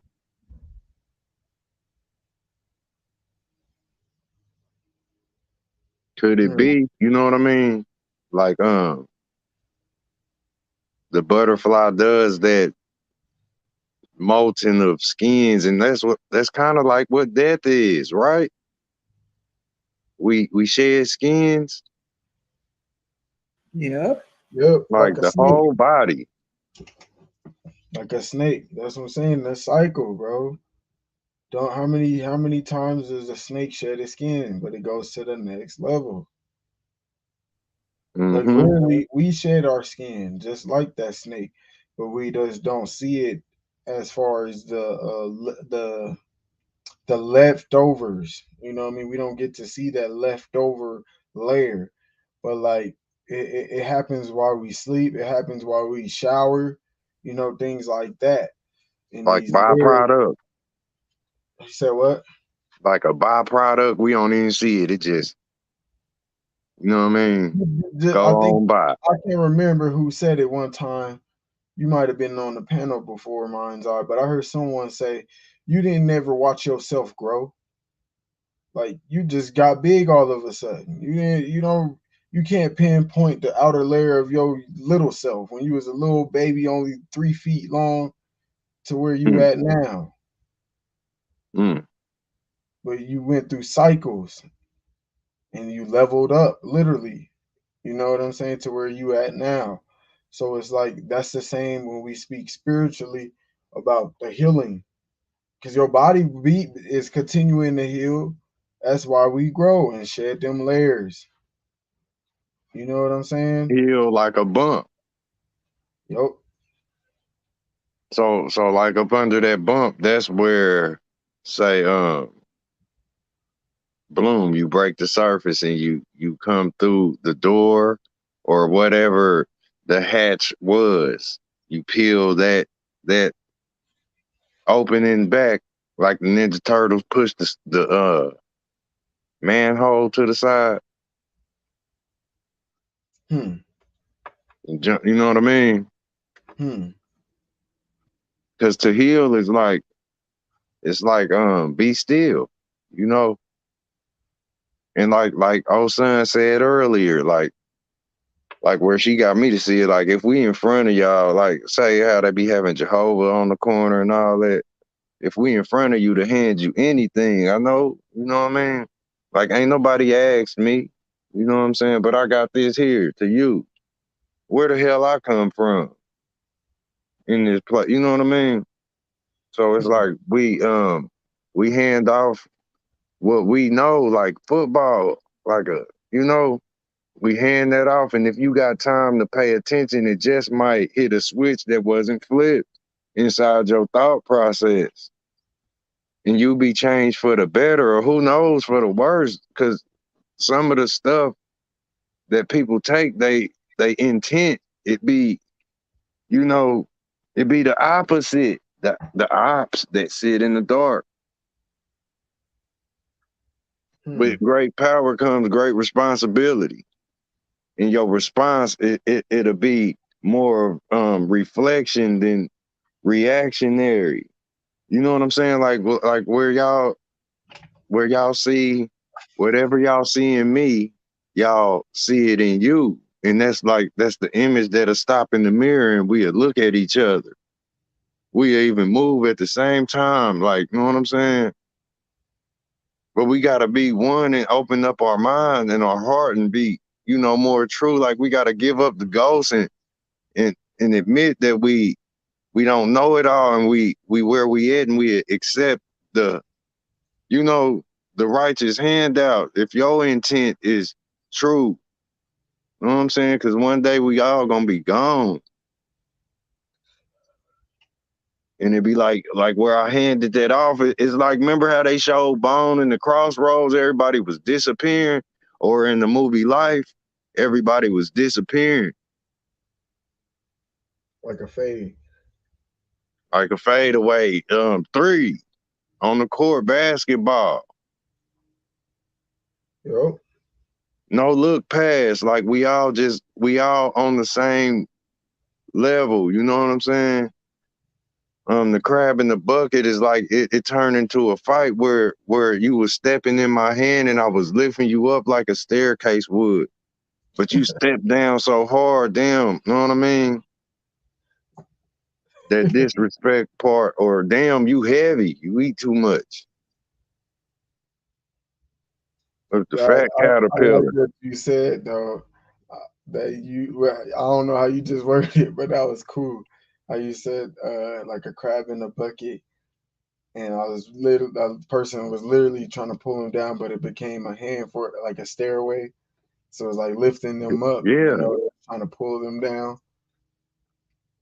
That's deep. like Scar Uh, set his brother up. oh no! Oh! I got this one. I got this one. Crab in a barrel. Crab in a barrel. No, no, no. Okay, sorry. Uh-huh. You got it. Oh shoot.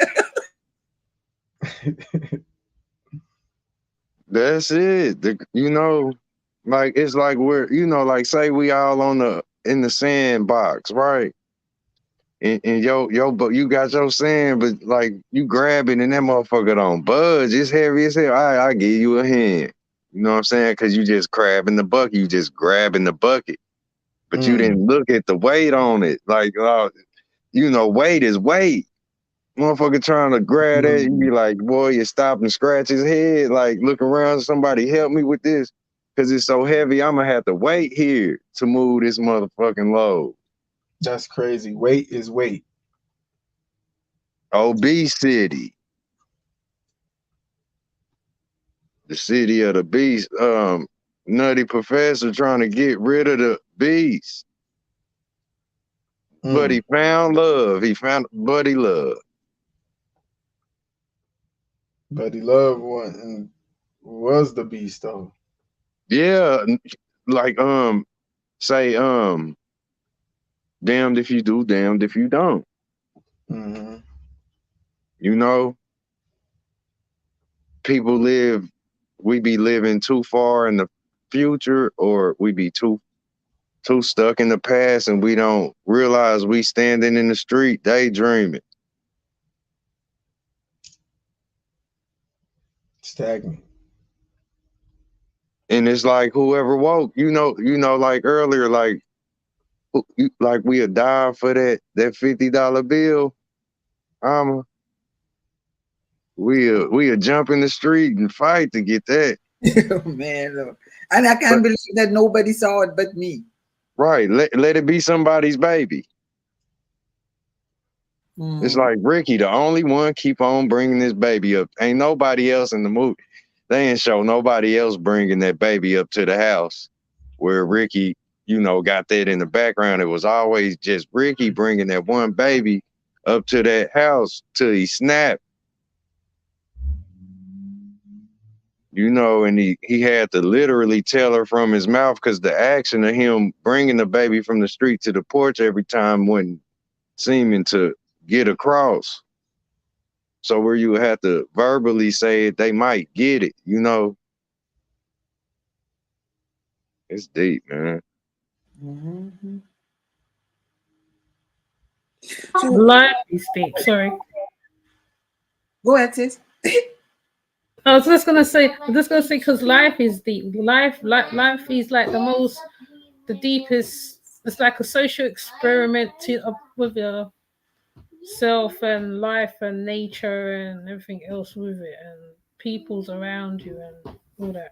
It's like a self experiment as well. I don't know. I'm sure I got off the point, or I came in at the wrong time. I don't even Nah, know you what's. didn't. You didn't. Like, hey, think about meditation. Is it like fermentation? Like say right at the time where it gets to fermenting, like say you could shake it up, it'd be like carbonation. Ooh, that is a swear word here, man. Thank you for Yeah. You know what I'm saying? That's a I'm, swear word here. Carbonation. yeah. You know how they talk about the rocket? See, look, I'm looking at this little necklace piece. You know what I mean? And it's like a person sitting in the Indian style. But it's like, say, it's showing the chakras too, and that's like the rocket. Say fermentation is like it'll bring that, won't it? Carbonation. Yeah, but carbonation is a cult, not to be mentioned here, unless there's context. Oh man, nah, we can't give them that. They cannot have that. I'm taking that back. If they why. thought that belonged to them, we are reclaiming carbonation. So y'all better find another title. What's his name? Nature boy. But yeah, and Nature, it nature boy. You better get you Nasty, another. nasty boy. No, nasty boy. Yeah. nasty And they boy. it was carbonation, then melanation, now it's whatever Asian. Yeah, not sure boy. Yeah, Sure. that's what we'll call him. Real talk. We can't let them have that. We got to take them back, and if you want to, smack them after you get that. You hear me? Mm, Because it's like interception. This is the game, man. Go Defense. ahead. You talking about that defense? Mm, See, that defense would be that dark side, or that offense would be the light side. mm, You got to play both. It's right. like a game of basketball. Mm, You got to play the offense and the defense. So yeah, sometimes you gotta, or what they call steal the ball. You know what I mm. mean? Get that. That's your ball. That ain't my y'all ball. That's ours. So, or some just like to dribble. Dribble, dribble. Mm, mm, Hmm. Yeah, yeah, that's true. That's true. But it's so interesting how people can, like you said, like. Sorry, my daughter's loud. She's playing. Like the eco thing. Oh yes, because you're talking about your eco garden as well. Oh yeah, I forgot about that one.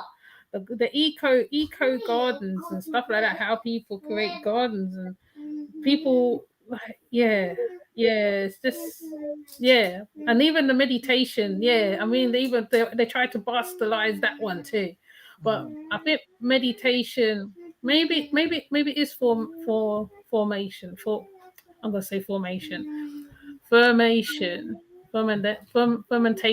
because like sitting in that space for a long time where time ceases to drift away till like your mind like gets emptied, and then it's not just jumping around no more. Hmm. Yeah. But just thinking, it like for me, meditation is just thinking. Because soon as you think, you're meditating. Or as soon as you like, you know how mindset thought is like, it's like the sound. So he's going within when it's like, might as well say you know.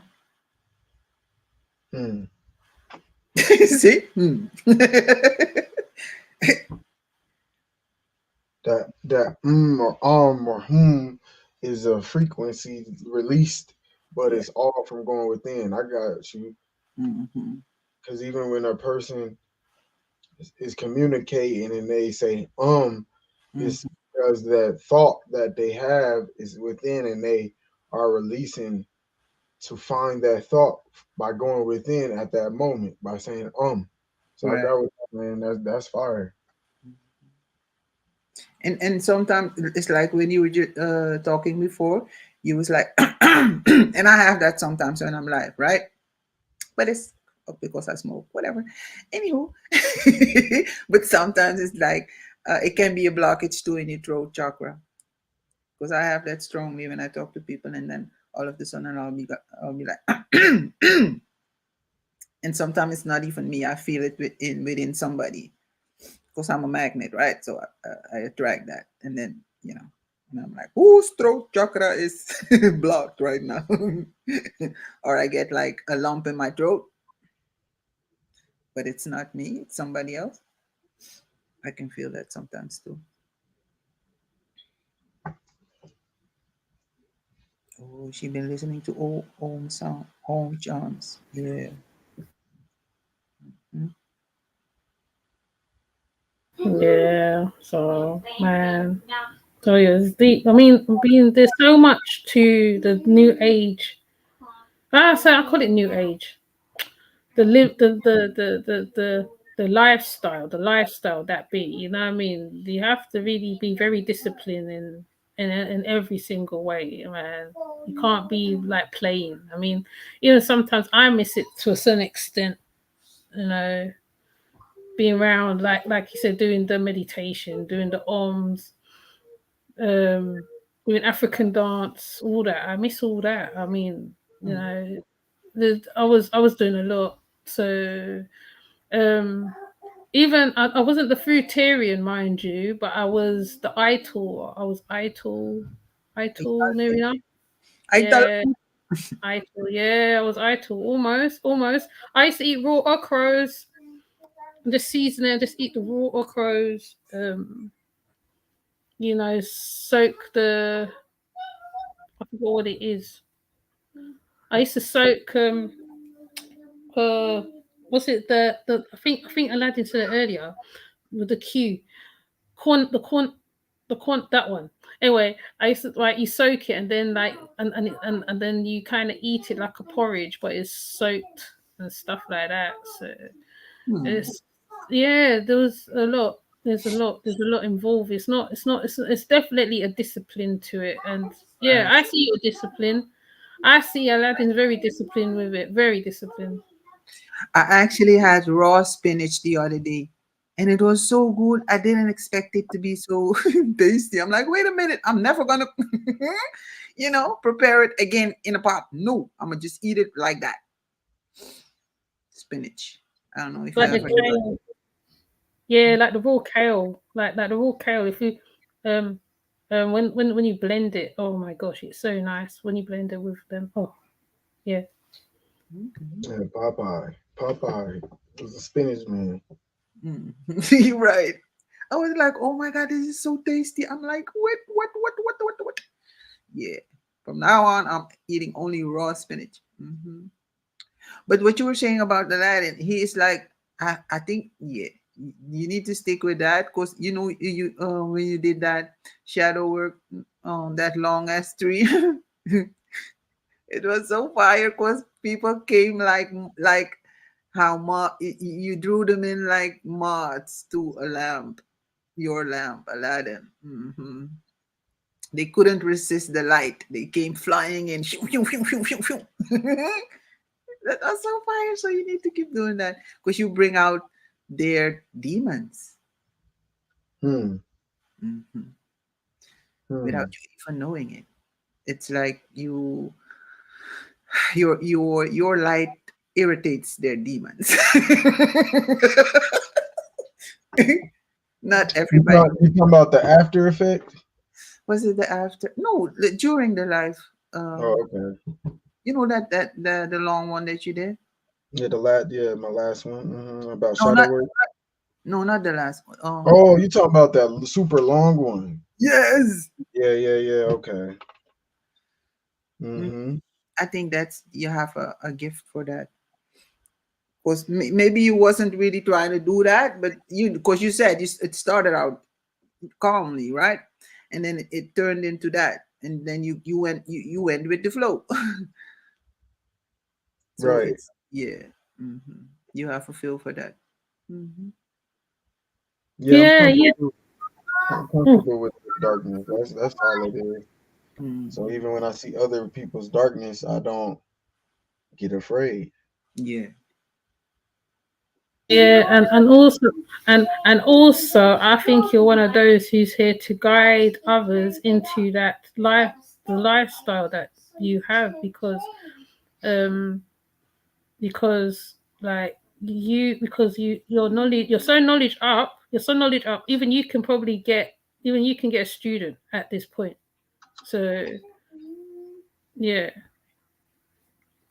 Indeed, I'm still a student too, and that's what a if you want to say a teacher, that's what a good teacher is. They know how to continue to be the student as they teach.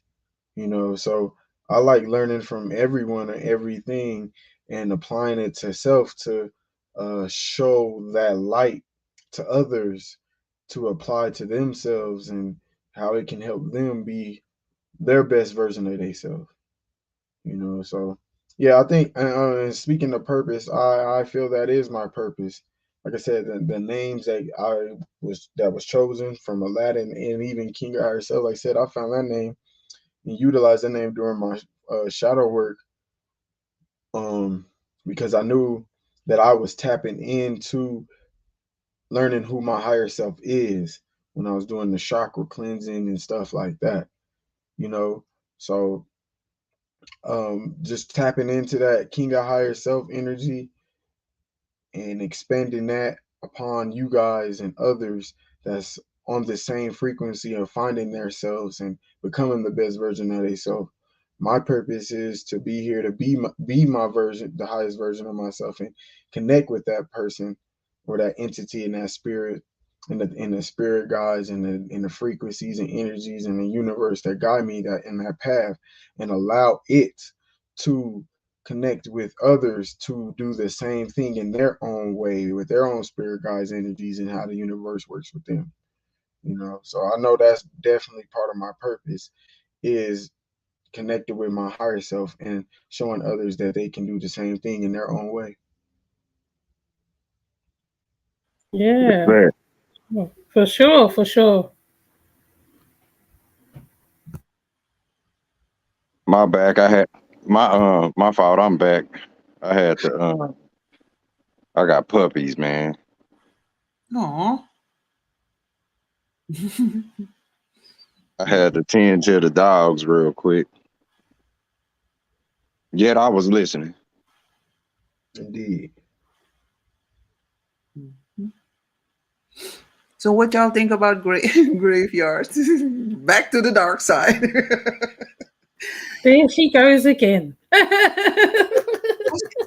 because I'm trying to understand, overstand, bystand. Oh, my fascination. Yes, Oh, Hey, maybe I might have to do a whole build on that and get people to understand where I'm coming from on that side yeah, of things. do that. Because 'Cause hey, I want to build with you too. I'll build with you now about it. Like as far as what I learned, because I found out I was nosy, and it was on my own curiosity. You know what I'm saying?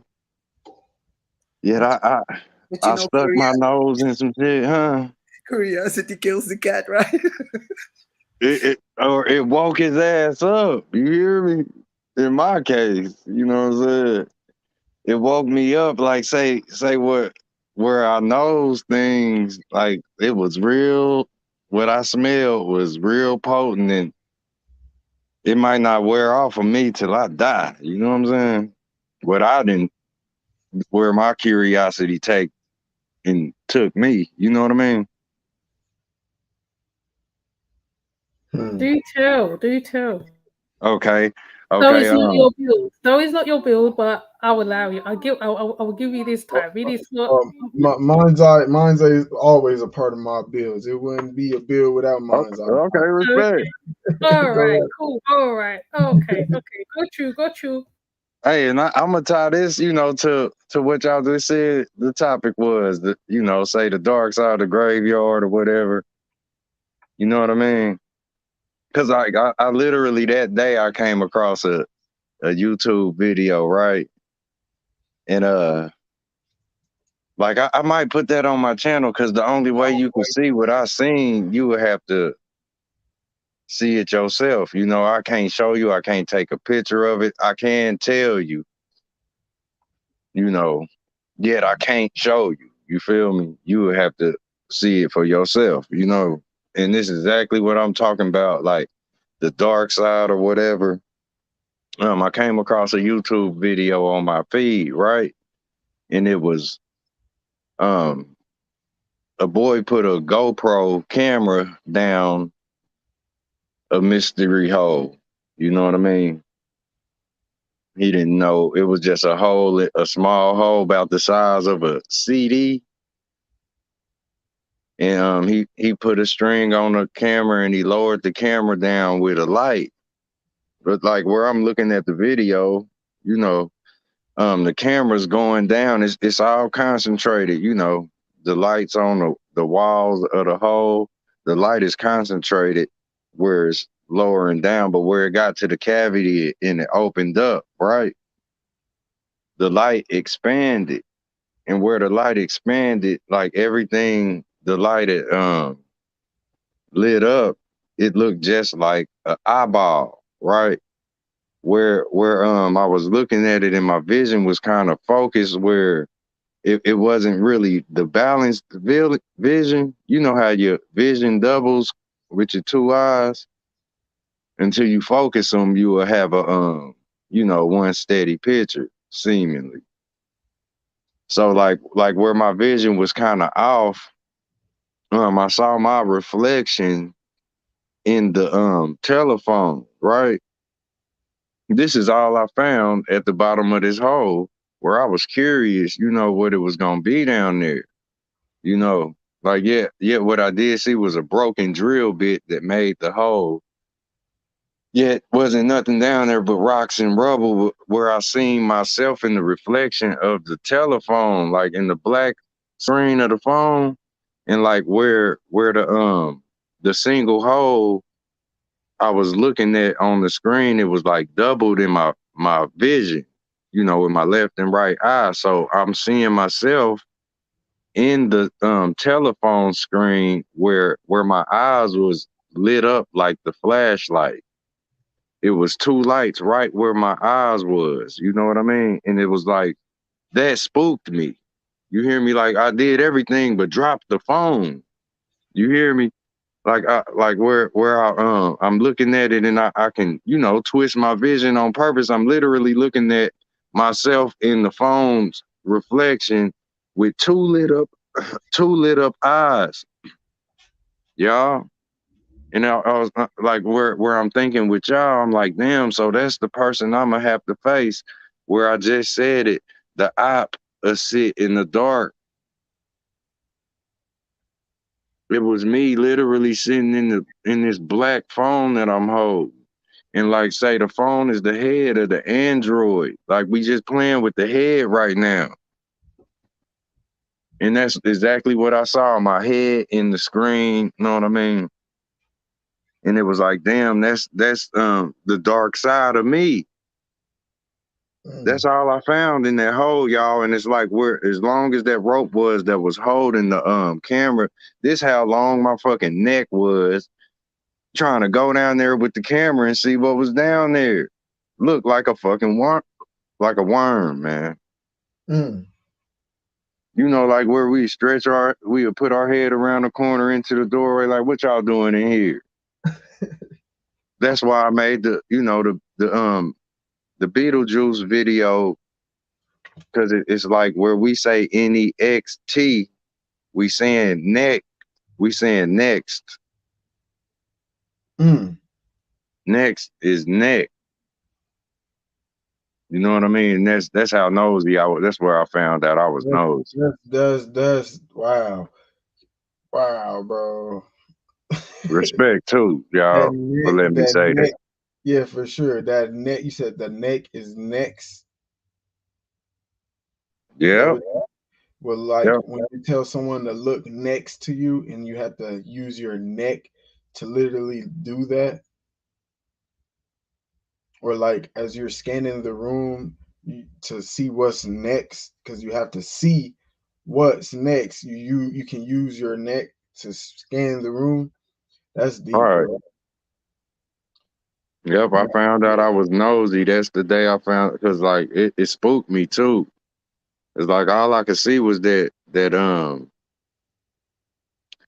avatar that Sir Drop got where he got the hood on and his eyes is lit up. That's what I seen. You know what I mean? It was Wow.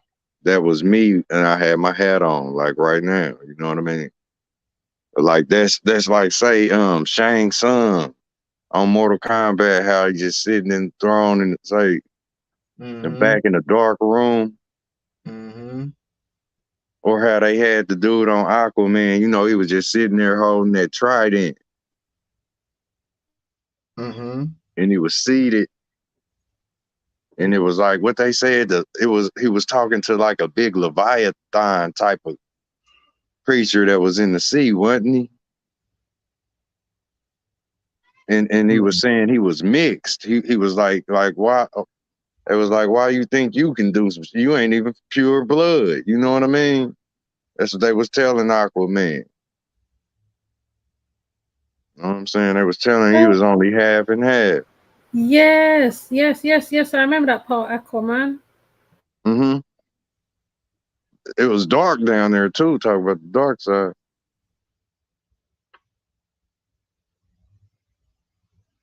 Mm. Yeah. So yeah, yeah. I think I think also the thing with fascination with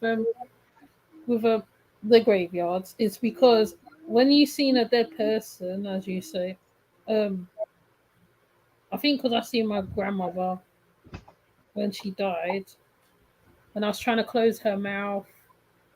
I think I did already had a fascination with death as well because the where when I saw in Tunisia somewhere, there's people who's living with dead people. They literally live with them, literally. They eat. They have a seated space for them. They have they fix the clothes what they wear. They take care of them. They are prominent. It's like having their ancestors around them, as they put it. And also, I feel that with graveyards, I mean, in Western Caribbean countries, there is such a movie called The Countryman, and in The Countryman, you'll see there's a guy. There's also a Obia man called Aladdin, and the woman's walking in the graveyard, and as she's walking, Aladdin throws the stick at her, and she collapses. I mean, at first when she sees him, she's a bit Mm. scared. But then when he throws the stick, when the way he does the stick with the hand with the wand thing, um, he took her life, he took her soul, and I think when you've seen enough uh, dead babies, whatever, sometimes you see weird things. People send you weird things as well. You have to have the stomach for it, I feel, and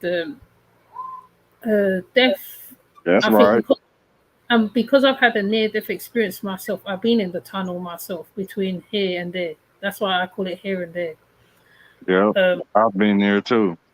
yeah, it sounds like a tunnel because like you can hear the people working on you. You can hear them. You can literally hear them working on you, putting the giving you breath back. Um, I've been there for a few times. I can say, definitely a few times. I, I Um, I can't say a few, but I can say one time. So I mm, resonate with you. yeah. So to me, once you've been there, and some people start seeing stuff like other stuff, like, but it actually heightens your yeah, it actually heightens the cord and the top of your head. I would say because like you're closer to that point where like it's like they're waiting for you to come to the waiting room, as they call it. It's the same with babies when they come into the world. I believe that they're sitting in a waiting room. So when you Mm, die, mm, well, I was trying to find the next. I can't. What's it? Transcend or whatever. And another being comes out of that waiting room and takes your place.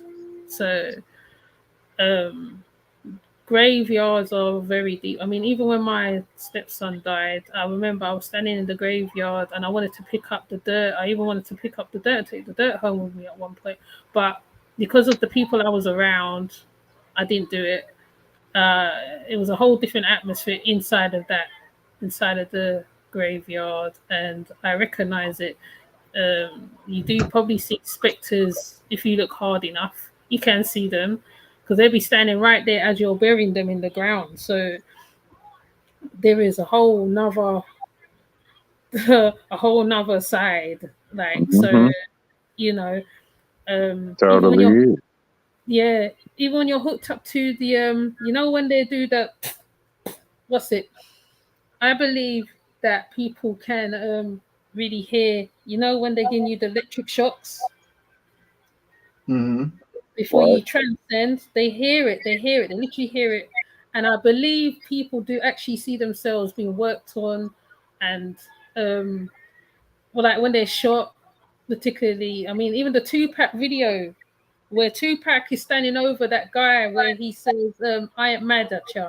He's singing to the brethren and he's saying, I ain't mad at you because he died and the brethren's upset. So he's trying to comfort him as he's standing next door to him. And I believe that's how it works with ancestors, whatever. I know people don't believe in ancestors, but that's how I believe that when that person's made that transcended, some of them will get stuck and they stay here, but and some will probably go.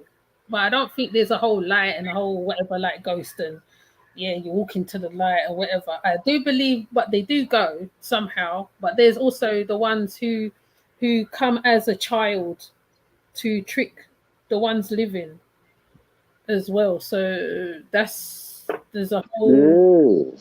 Yeah, like say some of the babies that come and they crying with an attitude. They like, yeah, they probably was trying to do something in the other life. Like, damn, Or you they know how mad they be showing. they mad they back here. You know how they be showing on social media. That dude, he be trying to show people how to take the gun and protect themselves. Yeah, And he then horrible. they look up and they be in heaven. Like, man, I knew that shit wasn't gonna work. Dude look like Sugar Bear. He take the gun. Yeah, It's yeah, kind of like that. Hey, oh son, you said like you would have that feeling. You know what I'm saying? That feeling to die, and that's like where we find something to live for. It's like, you know what I'm saying? That whole feeling is not say like they, talk about suicidal and stuff. I think it's the very way they played out Tupac's life. You know what I'm saying? Because on the level where they played, he was literally in the public's face for 7 years. You know, he had a 7 year run, and where Tupac did that, say his whole life was just like Kane. His life was just like Kane's, and the movie where he was even supposed to play Kane, or he wanted to, but he ended up playing Kane throughout his whole little 7 year career. Wow, that's a trick. You just said that. And I can't make it up, bro. You know what I'm saying? How Mm, he went out, just like Kane did. You feel me? mm, Um, it was mm, like Suge Knight was carrying his boy in the chariot, where they got hit up or whatnot. It was all staged, man. You feel wow, me? that's That's deep. how, yep, he went out and disappeared, just like the movie went off where Kane was like, his grandpa asked him, do he care whether he live or die? You know what I mean? Hmm. And he said, yeah, I do. You feel me? When it's all said and done, but that's how that boy, he went out like a hurricane. Like that's hurricane. Mm, mm, You mm. remember how they showed his life rush, like boom, all them Clips. yeah. Like we all like where you find something to live for, you know what I mean? You find something to die for. And this is where you give Mm, somebody a hand, you mm, literally take a risk. Like whoever you trying to help in this hell, or you be mm. willing to give them your hand because they gonna snatch it off, When you or you find gonna something miss to and you live gonna for, watch them fall. when you find Huh? something to live for, that's when you find something to die for. Yeah. I remember that movie Cliffhanger. This why they let the dude drop her. Like her glove slipped off and she fell to her death slow motion. But like this is where we try to help each other. If I choose to help you, I take a risk and you literally boom. You know what I'm saying? Or it's like if I don't help you, you would be all right. I just hold on with both of my hands and I keep crawling to get there so we wouldn't be in wasted our time. Like everybody failed. Somebody got to keep climbing, Right. because it's like if I choose to help you, I'm just choosing to die with you. It's gonna Yeah. be one person dead. I mean, two dead instead of one. One. Yeah, yeah. Like in Titanic, which I mean, obviously, like we're movie buffs here, innit? Like in Titanic, when they're out on the water, on the cold, icy water, and the heroine, the woman, sorry, the woman. I'm not going to say it because I think I say it wrong. The woman, and he saves her, and he's trying to paddle the little dinghy thing, and then afterwards it's like he slowly gets really really cold because it's cold. He gets hypothermia and whatever, and then he falls to the depths of the sea, like with his hand out because he was holding the dinghy to save her to paddle so she can get saved as well. So yeah, I understand that one as well. Mm. Yeah, that's deep. Hey, in about 30 minutes, I'm gonna go ahead and gotta make a move. So if y'all want to talk about something before I shut it down, because I gotta do a few things in about 30 minutes, just to let you know, Ocean. No, that's cool. All right. Yes.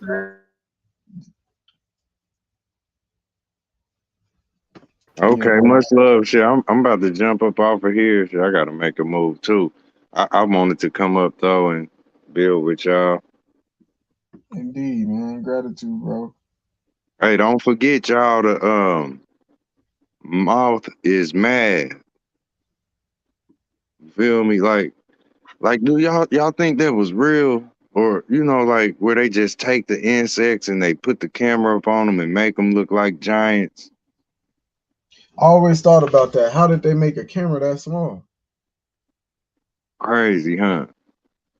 That's a But that's this a is where they take their story. Cause like where you get big, it's a little bitty word, right? B-I-G. You feel me? And then you got little, it's a big word. That's like a lower, that's like a lowered I. and then it's like a wide eye. You know, one of them high and one low, or one closed and one open. Big is little, and like say if they do that, you know, they take the say exploiting insects.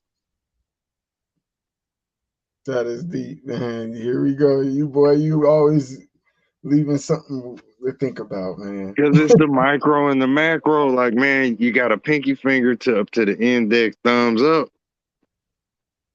You know what I mean? But then you got the fuck Mm, you.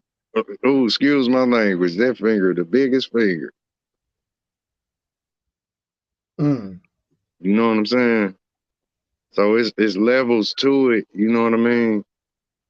But just saying big is little, and it's all right. Like say you step on one, and then another one come look just like it. Like is you tripping? You know you just killed the ant. Now boom, you stamp on another one. You feel me? So now it look like you in there dancing hard. interesting. If the bugs keep coming, you know you stomping on them like you know how they be doing the running man. Like you stomp and pull that foot back, and you kind of move them elbows back and forth. You know how to do the running man, Mm-hmm. but yeah, like that, man. That's how it is with the bugs being little. You look up, you done smash one bee, now it's another one stinging. Like, man, I just killed that bee, but it's stinging me. You kill, you know what I'm saying? But Right. what if Maud? Yeah, what if Maud is short for mother? Yes. Oh, It'll take a mother to say it. I'm glad you said it. Yeah. oh damn! Wait a minute, I was just reaching. Nah. Nah. I wish I would have thought of that. I would have said it. You know what I'm saying? But he said Maud is mad. So if Maud is mother, then math is matter. Mm-hmm.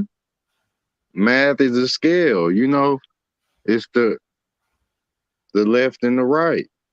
Like My, like say where I was saying it, I was I was saying it right there, just that one word. You know, I wasn't even expanding it, but you did that. You know, because it is mother.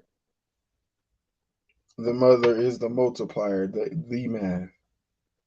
Yeah, them bugs be having a lot of babies Mm. at one time. So it's like the humans or the people, we do the same thing. We literally do the same thing. So the Mm. correlation with nature and yeah. Like think about it where they said a butterfly flap his wings here, over there to be, you know, something going down.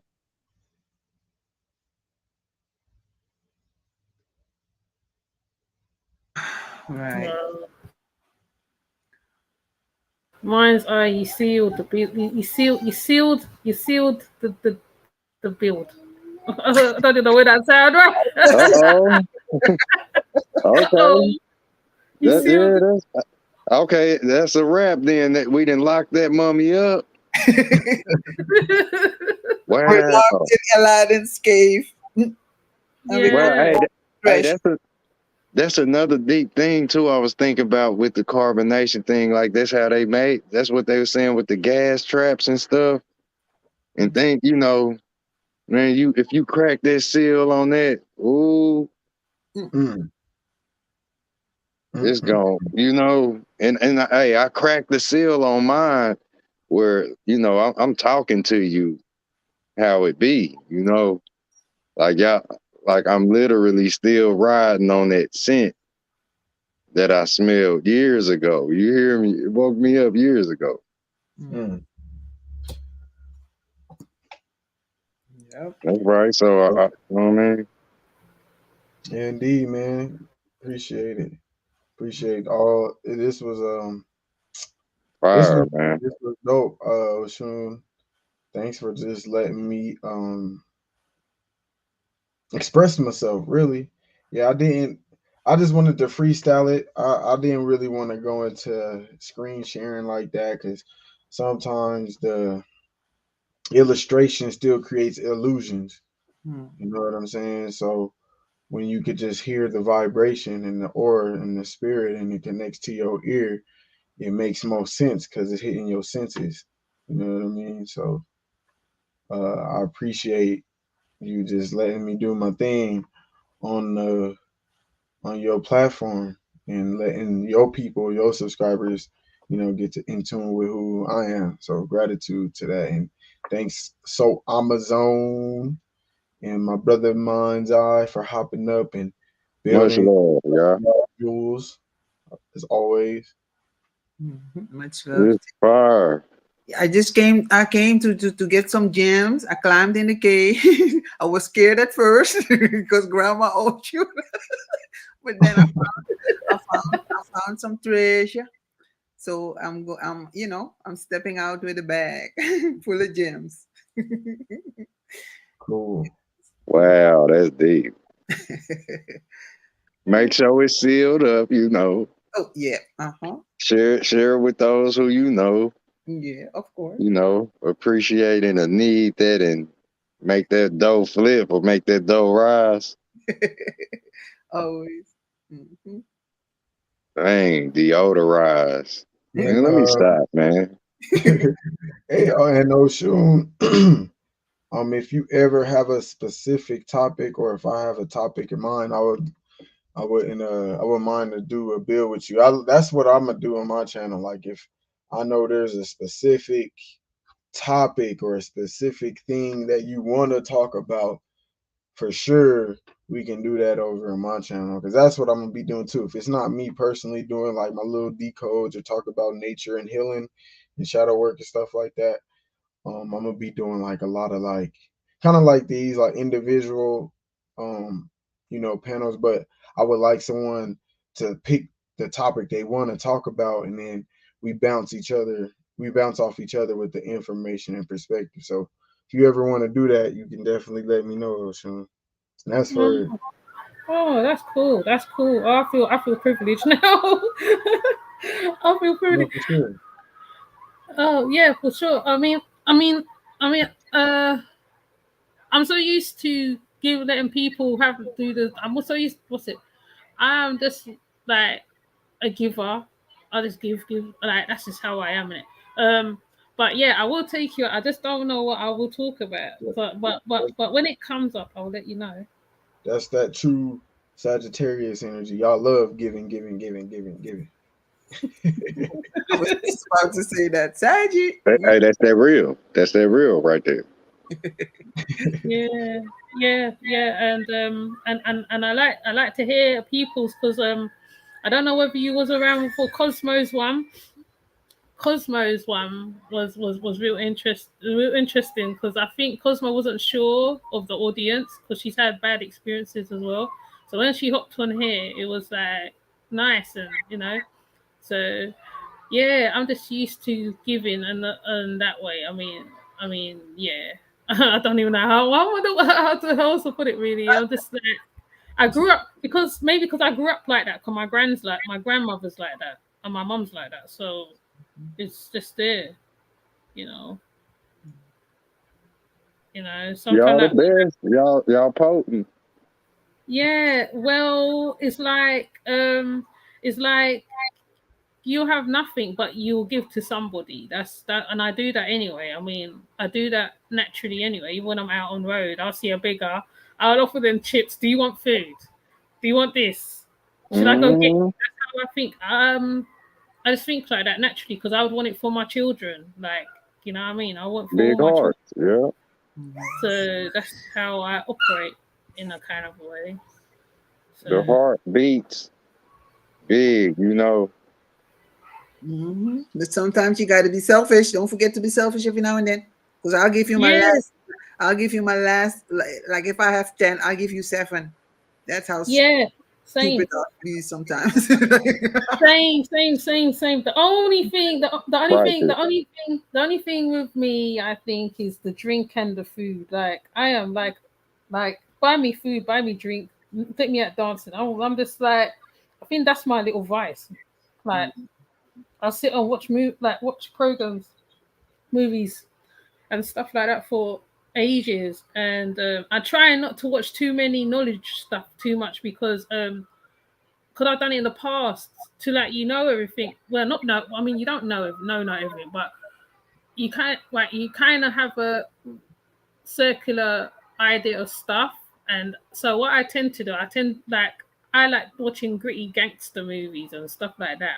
I'm really like blood and guts and stuff like that. I'm right there. Right in it. Not the blood and guts. It Damn. get real then. You gonna learn something today. Um, That's right. I'm quite right, Saji, right, as you said, for my natal chart, Ladin, like Sajis are not very like when it comes to parenting. So my daughter will end up being my mother, and I'll be the child. So it goes like that as well sometimes. So, but I'm very much I am a social butterfly by nature, really. But if we go through my social, you will tell by the pictures. You can tell what type of person I am straight away. So but yeah, I know I just went and drift way down. I never stay on the path, innit? But yes, I will definitely come to you as well, especially if I know the subject as well, because I don't like to pop up on stuff I don't know, what I'm not sure about. Yeah, For sure. yeah.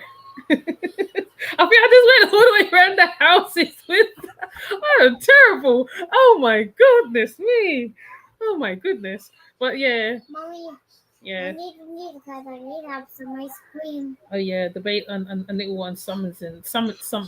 them. I can't even talk. I need to go learn. I'll probably have to start reading books again. My brain's not in